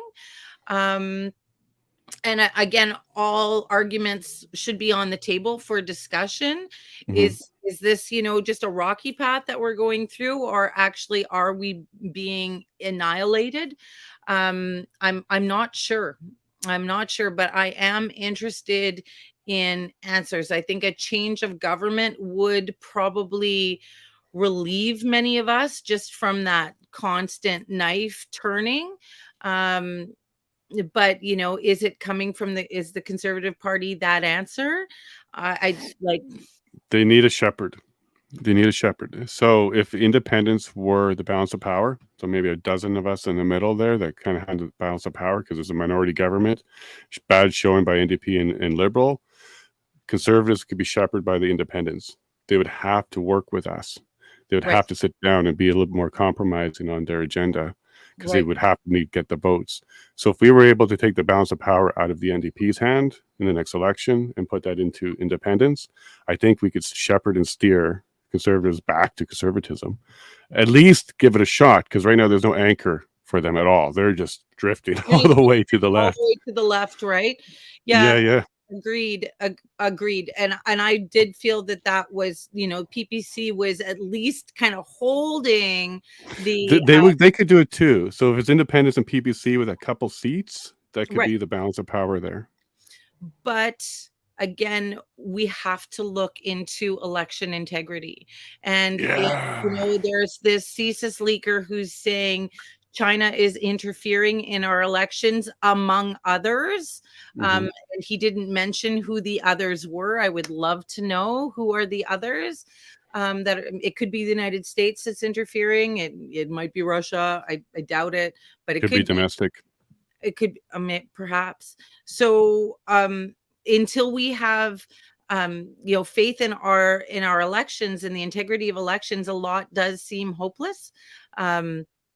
Because, like Olivia Chow just winning in Toronto again. And it's like, really? Did she? Because she's not that popular. But the busloads of people coming in with her name on their arm, like we saw that happening again. And some chat rooms are, claiming victory, that China played a role again. Really? In Toronto? Yeah. Yeah, so like is it WeChat? There's a Chinese WeChat. chat. Yeah, WeChat. Yeah, sorry, I just got some wind here. I got to go close the window. Just give me a sec. Keep going. Okay. So WeChat and interference. Yeah. Okay, close the window. Trudeau's trying to stop this meeting. There we go. There we go. When I had Jeremy McKenzie on, there was a huge storm out here and hail, and then it went away when I got done with him. Right. I don't know. Classic. Yeah, we're good now. We should have no more interference there. So, not from China and not from the wind. election interference, and so if that's all, like, we have to return to paper ballot, then I'm okay with that. I think we should maybe start showing up at Elections Canada and start putting pressure on that Scrutineers and department. have a bunch of scrutineers in there.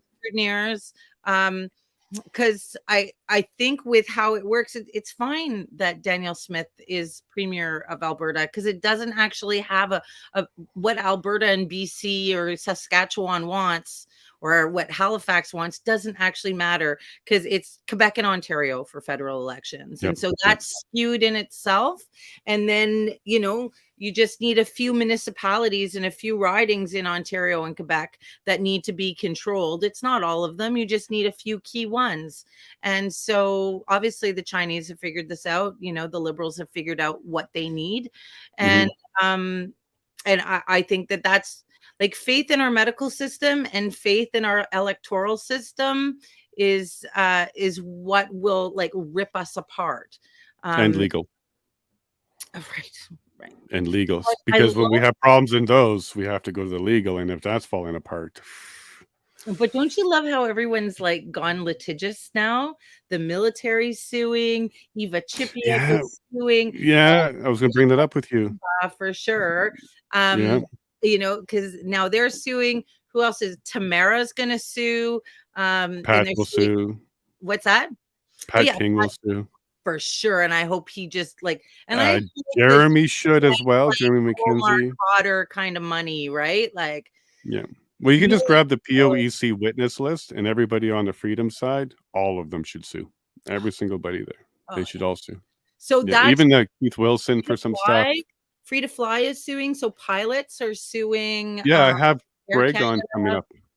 Oh yeah, from Free to Fly. From Free to Fly, yep, he's coming up in a couple awesome. weeks. He's great. I met him during the convoy, and he's just, like, fantastic.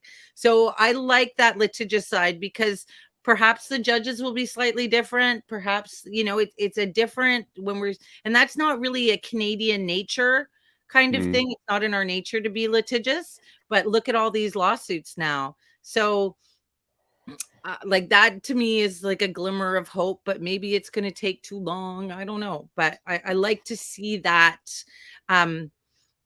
nastiness kind of come out a bit. Well, I don't want to say nastiness, but it's like self-defense, self-preservation that is coming out through suing. Yeah, they hurt us very deeply. Yeah, absolutely. Forgotten. Not at all. So Carrie Sakamoto, that's the one working with Eva Chipiuk, and she's also suing the CBC. Did you see the CBC's article about the lawsuit? Oh no, you should have seen it. Okay, so they're suing the government of Canada, Health Canada, Alberta Health Services, a couple nurses, and CBC. The headline for the CBC is CBC being sued for $10.5 million for misinformation. Yes. End of headline. Nobody else. They didn't mention the government, nothing else. It was just focused on them. On me, right? CBC. I'm being sued for misinformation in a misinformation headline. Because it's not containing the rest of the context of that actual lawsuit. So I'm hoping. So great. So I do like to see that come out. That does give me glimmers of hope as to, where we're going and what we're doing. In the conversations that you've had, what is giving you hope about what we're doing in the future that we're going for? Oh, by the way, I've got Primo and Desi have all said yes. So I've got you. Yeah. I'm just going to give you access to my calendar and away you go. And, like, we'll book it. Okay. I'll just check in with you. Who am I seeing tomorrow? Yeah. All right. Awesome. I got you 4 more. Yeah. So the most of the conversations I'm having that's driving optimism and hope is conversations. The fact that we're having them. So people are coming out of the woodwork. They are not feeling forgotten anymore. They're having their stories come out. People are listening. My chat is full of, where was this before? Why don't we have these conversations? This is Canada. Let's work it out. Lots of stuff like that. So that's where I think optimism's coming from. And every second person I speak to, I try and rope them in as another podcaster or commentator to get their voice out there as well. Because I believe if we can replace the current traditional legacy, even the alt media, and to have this modern media, or whatever we want to call it, where it's Canadians talking to Canadians with nobody in between. Right. More of that, I think, is going to open eyes, educate people, remove some narrative, and that's where a lot of hope's coming from on my side. And I hear a lot of people echoing it when I talk to them, that communication is what's really opening the door now. So one of the things that I've really wanted to see and participate in is debates, right? And it's to really take these, because some people just, like Karima, for example, pretends that she's in the middle, and it's really hard to know what she's actually up to. But Dean Blundell, for example, deeply entrenched on the left side. There's also, someone's trying to call me, and I'm going to have to decline. Sorry. Oh, thank you. Yeah. My producer's busy with the talent, so we're talking. Yeah, no, I'm busy. But I would like to see, like, we need a conversation. We need a real debate about immigration. We really need debates about healthcare. We need debates about the state of our military. We need debates about sovereignty. We need debates about libertarianism. We need conversations, debates that we're not allowed to have, especially the taboo ones. We need debates abortion, about, late-term abortion, First Nations maids. issues. Right. Oh my gosh, maid. Ugh. Like, for yeah, so mature minor maids. I have attended one medically assisted suicide, and it was like being present for a hanging, and I'll never. Yeah, I can imagine. Just like an execution. It is an execution. It is an execution, and the nurse has to do it. Right. She's the one who has to chop the head off, right? Metaphorically speaking, Right. because the doctors sign off on the meds, but we inject. And so the murder's on our hands, and it's like, it's not okay. All of it is, even they do it in a sterile way, and it doesn't matter how comfortable, whatever, you've killed someone. And that conversation is hard to have, because I've reached out to left. I've reached out to like Rachel Gilmore. I've reached out to a whole bunch of people and said, come on, let's just chat. I'm not a adversarial guy. I'm not going to hurt you. I don't make names or anything like that. I will talk to you. I'll debate with you. Right. Not a peep. And even the CPC, no. The only people I can get are people who left the CPC, are no longer with them. So like Rob Anders, who was with them for 18 years, a founding member of the CPC, he came on and talked to us. Nice. But no active members at all. No, PPC, no problem. I can have my pick of the PPC. Maxine came on in the middle of an election and talked to us. Right. But nobody from the other side will come on. So, I mean, on a level, life has to go on without them, because they will realize that they are now missing out on the conversation, and, that it's part of the culture war, right? And so the culture will move on without them if they choose not to participate. They used to have the power, and now they've noticed that that power is falling through their fingers. Yeah. But I would like to see, even if it's, people who are excellent at debating, and they're not pro-maid, but they can make good arguments for the maid side if the pro-maid people won't show up. Right. And people who are anti-maid, which are probably easier for us to find, and actually have a legitimate debate with fair points on both sides. Because I think we all get caught in our little bubbles, and we're like, well, what is a good argument for maid? It just sounds all horrible. Well, there are a few good arguments to be made, to be contended with. When it comes to like really hot stuff, like First Nations issues, where are the bodies? Or UNDRIP. Right? Did the Queen really eat the children in Alberta, or was it in BC, right? The Queen. Like, did she really? Yeah, I heard that one when she came. I don't know. She's gone now. Right. Yeah. So now it's a fair time to talk about it. Are are the royal family actually reptilians? But or flat Earth versus globe. Oh, that would be so great. You just need one airline flight in that one. Put them all in, head east, do the whole thing around, come back, and you'll be fine. Right. Well, I'm a pilot. Like they taught us that. There's called the Great Circle. I didn't know Well, flat earthers before, and now I know a ton of them. And I just say, like, I'm an agnostic because everything they've said so far has been a lie, but I don't know enough about the science to actually debate it. Like, I know what I know and what I don't know, but I would love to see that debate happen. And that we create a culture that's willing to tackle difficult issues and get it wrong. Maybe it's okay to get your side of your argument is the wrong side, but you can't figure that out until you debate excellent counter ideas. And I know that the left is being told by their Marxist overlords not to even communicate with us. That's part of their mandate, right? Just don't even speak to and you can't blame them because there was that Matt Taibbi debate. Who else was in there? There was like lefty journalist, two lefty journalists. Do you remember that one? Crushed. Yeah, that's why. That's why they're told not to talk. Now, did you watch Chris Billboard's video? I think today or yesterday, where he was walking past a rainbow group, asking them to have a conversation with them. He was very kind about it. He said, hey, anybody want to talk to me while you're chopping up kids, that kind of thing. Yeah. And nobody would talk to him. And then one lady came out and started to talk to him. Started walking towards him and said, well, what is it you want to know? And then somebody comes up to her, whispers in her ear, like, don't and then talk she walks to away. 100%. So they're all programmed, and even the ones that think, hey, we should defend our position here, they're being told don't do that. And we saw that at the convoy with the counter protesters too. Like Viva was trying to talk to some of them, and then somebody would whisper in their ear. So they have handlers and controllers. Yeah, and that makes it hard. Yeah, exactly. So I think that's why we actually have to feign the other side, right? Until they have some brave representatives, we're actually going to have to research what is their argument, what do they believe, and then argue it for them.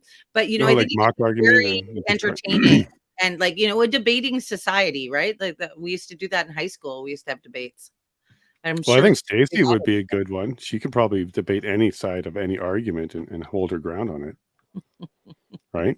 Am I right about her? I mean, maybe, sure, but I see you as an amazing facilitator. I could do moderating, facilitate. Yeah, you'd be a really good moderator.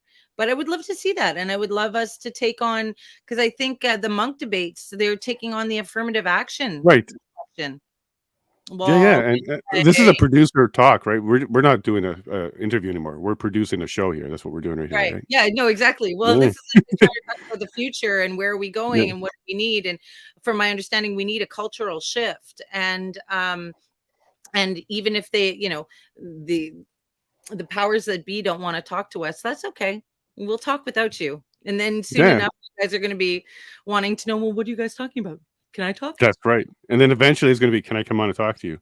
Once we get the platform big enough, and once we produce an environment where they feel like they can be safe, give them a safe space. Let's go talk.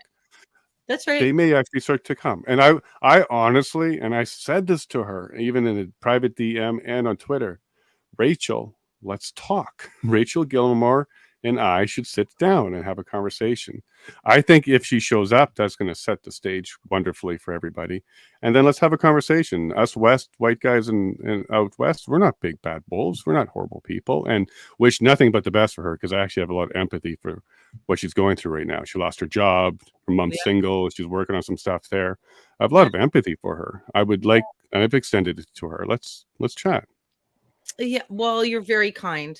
I think that, because of her cruelty towards others, She's and been mean, like the misrepresenting of our views. I think that that's what infuriates me more than anything, is that they lie about what we're doing there, or they're lying about what we believe, and what our arguments are. And so I deeply resent Rachel for what she said. Give her some time. She sticks her nose in places they don't belong, right? And I mean, she was trying to make some comment about Tucker Carlson talking to Andrew Tate, and it's like, lady, man, like, it's way beyond your pay grade. Right. She's fallen.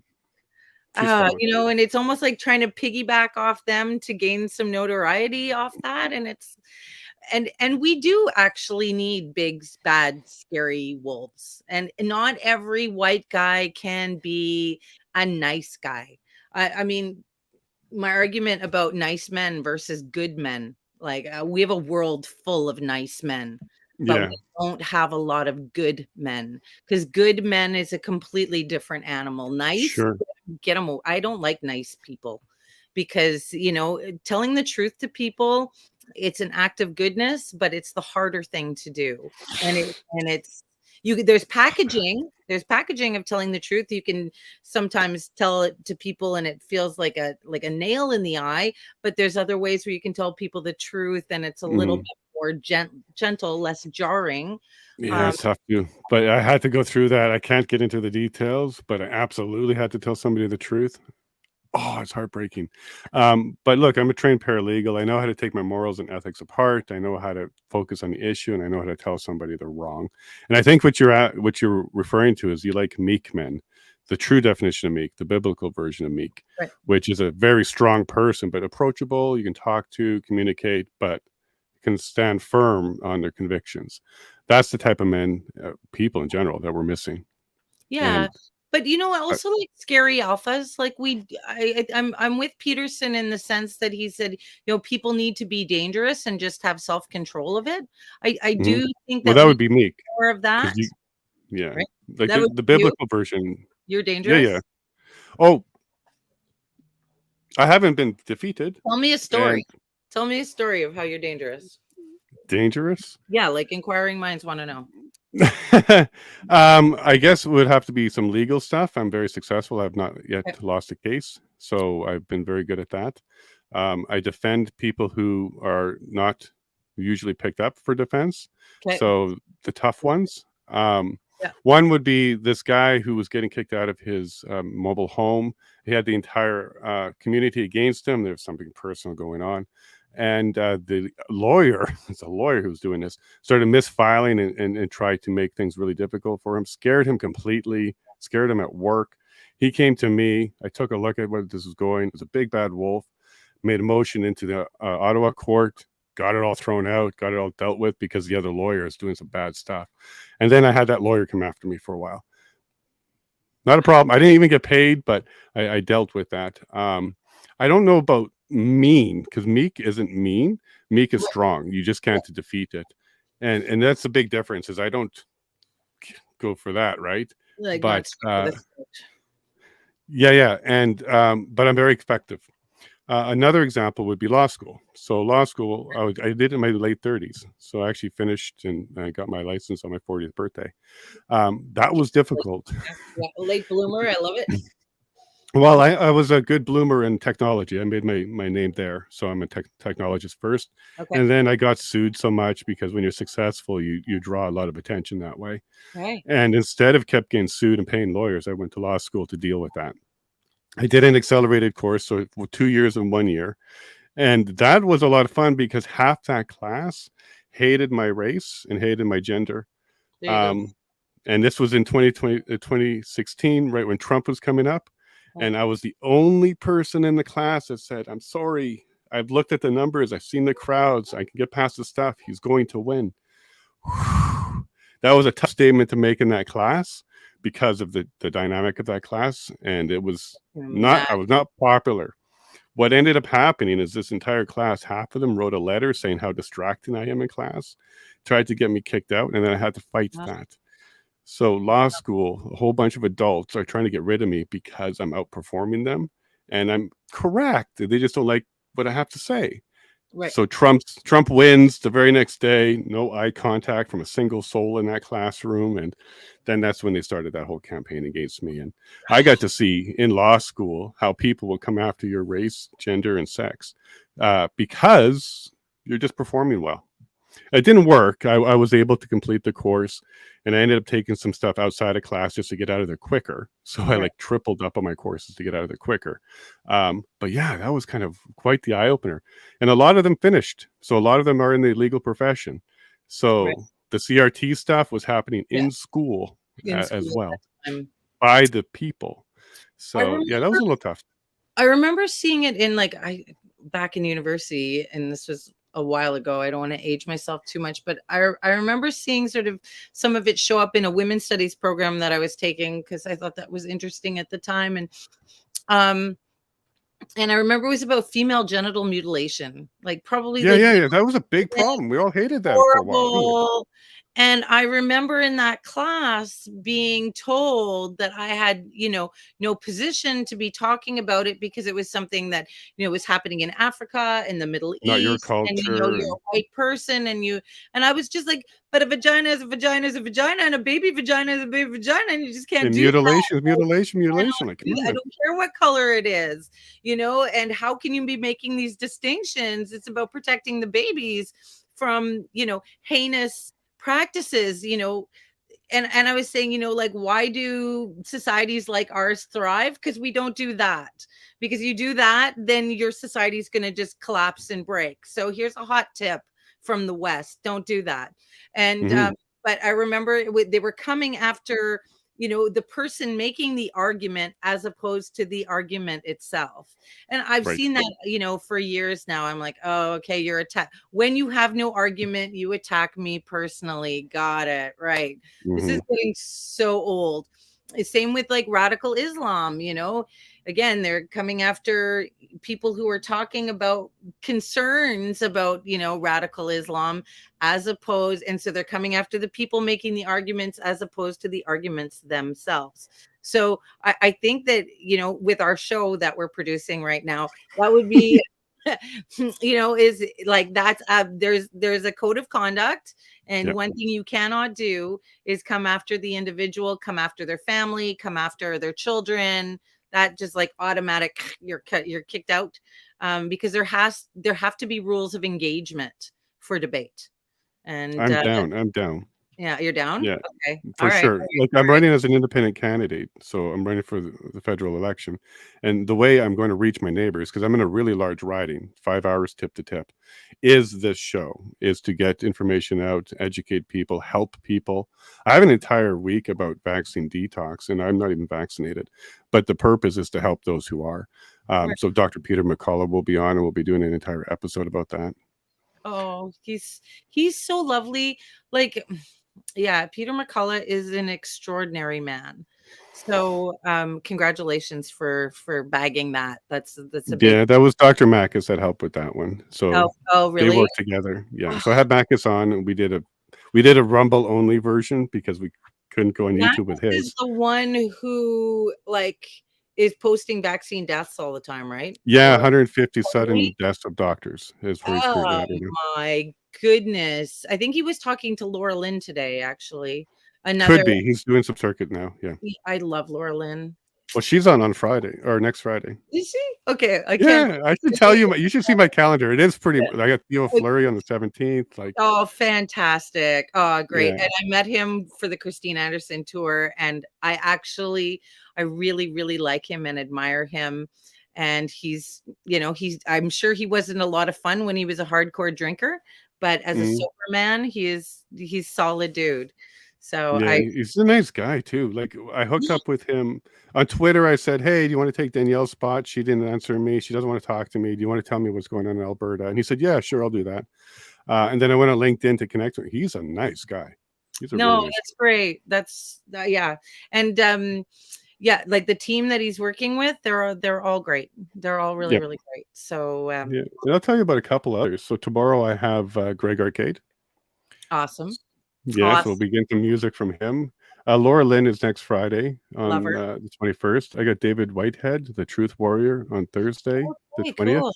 Yeah. Yeah. Do you know who Kurt Reese is? No, I don't. You're going to find out. He's a whistleblower for the military. He works with Pat King, or Pat King knows him very, very well. So, Freedom. anyways, yeah. So you'll meet him. So this is an And then the important one. Freedom Fly guy, Greg, is coming on, right? Is that what At some point. at some No, point? no. Yeah, Okay, yeah. yeah. If you can hook me up, we can get him. I haven't booked him. Yeah, No, but I've got the hookup. I've got the hookup there for her for for him. sure. And I'm working on Carrie Sakamoto, which will be on the 21st or 27th. Okay. So right before Peter McCullough.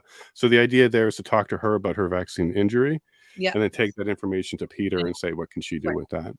Right. And then Right. Chris Barber is going to be on the 4th of August. Now So we'll be there's speaking to him. a gem. Oh my gosh. That was hard. Like because he didn't like the fact that I had Bridget Belton on.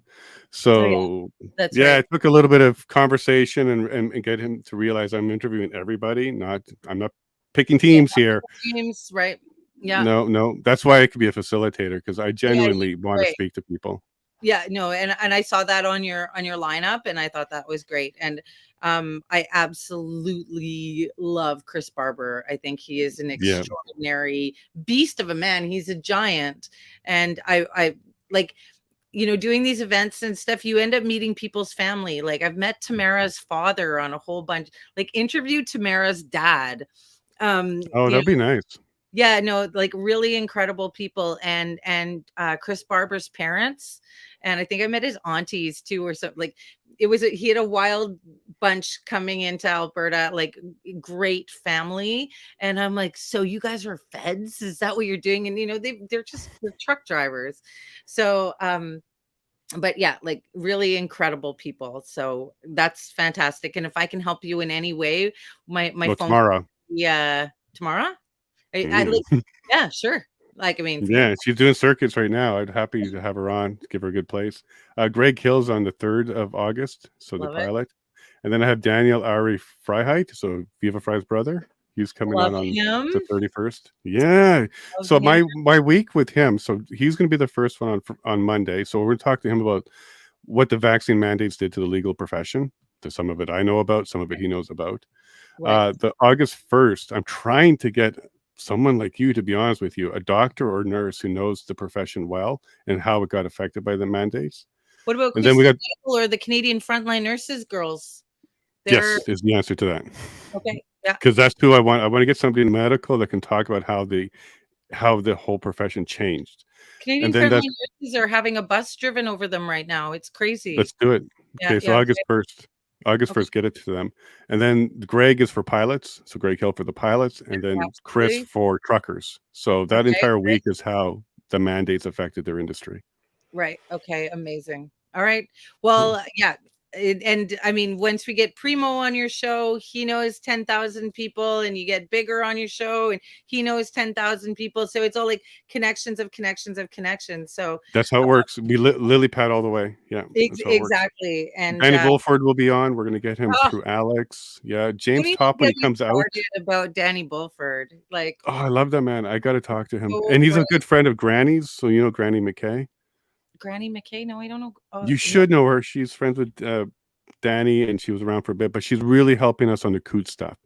So Okay. I'll send you a couple links that you should kind of watch. I love the Coots boys, you know, like I know you're in communication with their family, and just know that like we like love them, and we are rooting for them, and we are cheering for them. And the day that those boys get out, we will, like, you know, have a party with fireworks. You know, for them and for their families. Just love to their wives and their sisters and their mothers and their fathers, who are You'll see all some of them tomorrow. injured, right? So every Friday morning is our friends and family for the Coots boys or men.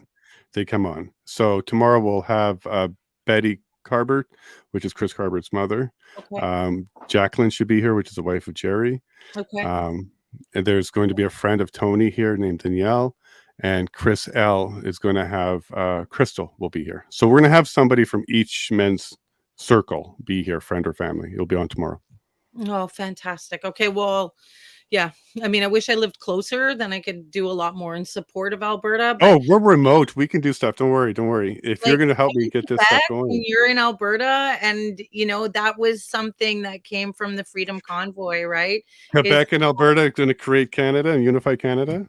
Yeah, like we came together on a level that we've never been together on. So probably not since the founding of this country. So yeah, like we're absolutely rooting for those boys, because it's kind of the last of the Mohicans right now. Yes. So, yes. And let me send you an article. So Newsweek did an article today about them. So it's the first bit of press we've gotten in for like ever on them. It just came out today. You can actually find it on my Twitter. yeah, no, I've seen it. I've seen it go around. It's like it's been sent to me from Melissa from Bikers Church. I saw Perryman's retweeted it. Like, yeah, it's definitely that article's on the move. Congratulations on that, because nothing the government hates more than foreign humiliation. So they said Trudeau's final political prisoners or something like that. That's what they titled it. Yeah. Perfect. Yeah, Yeah, no, he's gonna pay. Like this is the prayer, is that we're gonna arrest that man, and we're gonna see him arrested, and Freeland arrested, and Mendocino and Algabra and Jolie, the lot of them, and we're gonna put them in a big giant meat truck, and we are gonna hold them there indefinitely until their court date. And they're not gonna Well, let me highly recommend the Alberta Remand Center for at least 515 days before your trial starts. I think that should be customary now. Saskatoon Correctional Facility was also That quite one too. Yeah, I hear that one looks pretty good. We saw a video of that one. Ottawa's really shitty as well. So we have options, you know. And I want your help with the Jeremy McKenzie Cross Canada home arrest tour. So he's got home arrest right now. Yeah. So we're gonna put his home onto a trailer. Oh my gosh. And move him across the country. So that's amazing. Take his home. He's on home arrest. He's in the home. Okay, but the home is on wheels. With a lot of Mennonites and Hutterites, right? Nobody pick it up and watch Nobody can build a little cabin better than they can. We'll get the Hutterites to construct something. Watch out! Like, I will call them. They're amazing. I love that idea. That's genius. I think so. Home arrest tour is this home arrest. Oh my gosh, so great. That would be wonderful. Of course, they wouldn't let it happen, but that's a great visual, and I'd love to see Canada come together with something like that. Amazing. There's ways around these rules. But let me tell you something. My church just showed up, so we're hosting a church barbecue tonight. Okay, well, hallelujah, praise the Lord, get it done. Absolutely, they're key in this fight. So thank you. And look at this. Thank you for the production meeting, the first production meeting of the Yellowhead Yacht Club. We got to share it with our crowd. First production meeting that you've had in an interview. I've been solo. I've been solo all this time. I didn't have help. So I do appreciate you helping me get the guests. So absolutely. And if you want to talk to like the Dutch, I've got lots of Dutch connections. I've got American patriots. If you wanted to yes, this is a Canadian focused show, but we can't do this without international cooperation. Also, I've been talking with some French freedom groups from France. Très bien. Way. So they've been lighting it up. So, right. And if you check out my bio, I'm a globalist fighter. So I'm against the globalists. So Dutch, bring them. We can talk. We can talk about the fertilizer issue, the upcoming water issue. WEF is going after water. So yeah, for sure. I've now done a fair amount of traveling in between a bunch of these countries, and I've made some really good contacts. So I'm happy in the name of the movement and pushing this movement forward. I'm happy to share with you everything that I have. And what about you? Do you want to do some co-hosting and get a show going for you? Oh, that's what I'm like. Well, is it co-hosting a show or is it running for office? It's like all of the above, because I think independent politicians and journalists are the future. Well, I do love being a producer, and I love being an MC probably more than I love doing anything else in my life. Like, I love emceeing because you're controlling the vibe, and it's like we're talking about heavy stuff, but it's about keeping it funny and light, and I love doing that. It's a gift, and it's something I love to do, but I do love the behind the scenes stuff. And it's like, oh, you need to talk to so-and-so and and like making those connections backstage. So I enjoy that. So, but I'm excited. Yeah, if I can help you in any way, I got you. You already did on this show. I think you ducked away, got a couple more people, and now we're talking about all the other ones that we need to line up. Yeah, I've got it lined up. We'll have a Google Calendar. We'll get you booked into November. Absolutely. And what do you guys think in the crowd? You want this producer in the background? Should we get this going? I think there'd be a lot of yeses. Sure. Awesome. Well, let me stick to my original producer. We're just trying to keep this under 2 hours, so I'm going to let you go. Okay, thank you. Yeah, we got people parking, and they're here for the barbecue. So, Canada, we're gonna win this thing. That's right. And pay attention to July 25th. And if you have any clout out in Alberta to send people to Lethbridge Courthouse, July 25th, white shirts, no protest, no rally, no convoy, no parade. We're just there to support the men and support each other. If anybody wants to get out there on July 25th and join us at the Lethbridge Courthouse, I'll be there at 6 a.m. I'll be doing my stream. and then I'll be inside the courthouse to see what they're talking about. Okay, there's Jeremy O'Sullivan out there in Grand Prairie, and he's an oil and gas guy, but he was really key part of the freedom movement, like after the convoy. So I call him Jerome. We'll talk to Jerome and we'll see what they can organize out there. Sounds good. And look at what people are saying. Good times ahead. Yes, we love Bethan. Full dance card, Jason. Freedom. God bless you all. So yeah, they're saying yes. Okay, we're great. teaming up. Amazing. All right. Thanks, Thank Jason. you so much. I'm so excited. Okay. Love you, Canada. Bye. We love you, Canada, and we also love you, Bethan. You take Okay. care. Bye. We'll talk soon. Holy moly. I did not expect that. That was not planned. You know how I am. I'm trying to get people to be more into the movement and have some more conversation, but I most certainly didn't expect to get her to become, ad hoc quasi producer with me. She's going to get all the guests that we need and the ones we want, and even some people we don't even know about yet. But I like it. And I did like her encouragement that we need some more debate, and she thinks that I can help facilitate some of that. I would be for it. I'd be fair. I want to hear the details. I want to hear the arguments. I want to have good arguments. I want to do all of that. So I would be down for that. And I know that you guys are too. I've been reading some of the comments as I can. You guys are wonderful. Apologies as Paula was not on the comments today because she is getting ready for the barbecue. It's a real thing. You can see the 1, 2. This is Alberta, so there's a lot of trucks showing up here because we're also in rural country. So I'm going to get to it and go say God bless and have some meat with everybody else. But thank you all for being here. This is an excellent episode. I did not expect to get such a great connection out of this. But look, God works in mysterious ways. Puts people in your path that you need to know. And we come together when we're all fighting for something common, which is our Canada back. So on that note, I love you all. Love that chat. I saw a lot of it, but I didn't put it on the screen. I was kind of engaged, but I love you all. Thank you for the chat. Don't forget to do your comments, subscribe, likes, give me some hearts. Go on all the platforms, give me a subscribe. Help me out on that one. And there's a lot of stuff coming. You heard that. We got Peter McCullough coming, Chris Barber coming, Greg Hill coming. We've got Theo Fleury coming. You're going to learn who Kirk Reese is. That's likely going to cause some problems for some people. So definitely check out Tuesday, the 18th of July, and you'll enjoy that one. And more. Laura Lynn, Tyler Thompson's coming on. So yeah, I'll keep you guys all updated. Lots of guests coming on. Hope you enjoy it. You all take care. I love you all. God bless.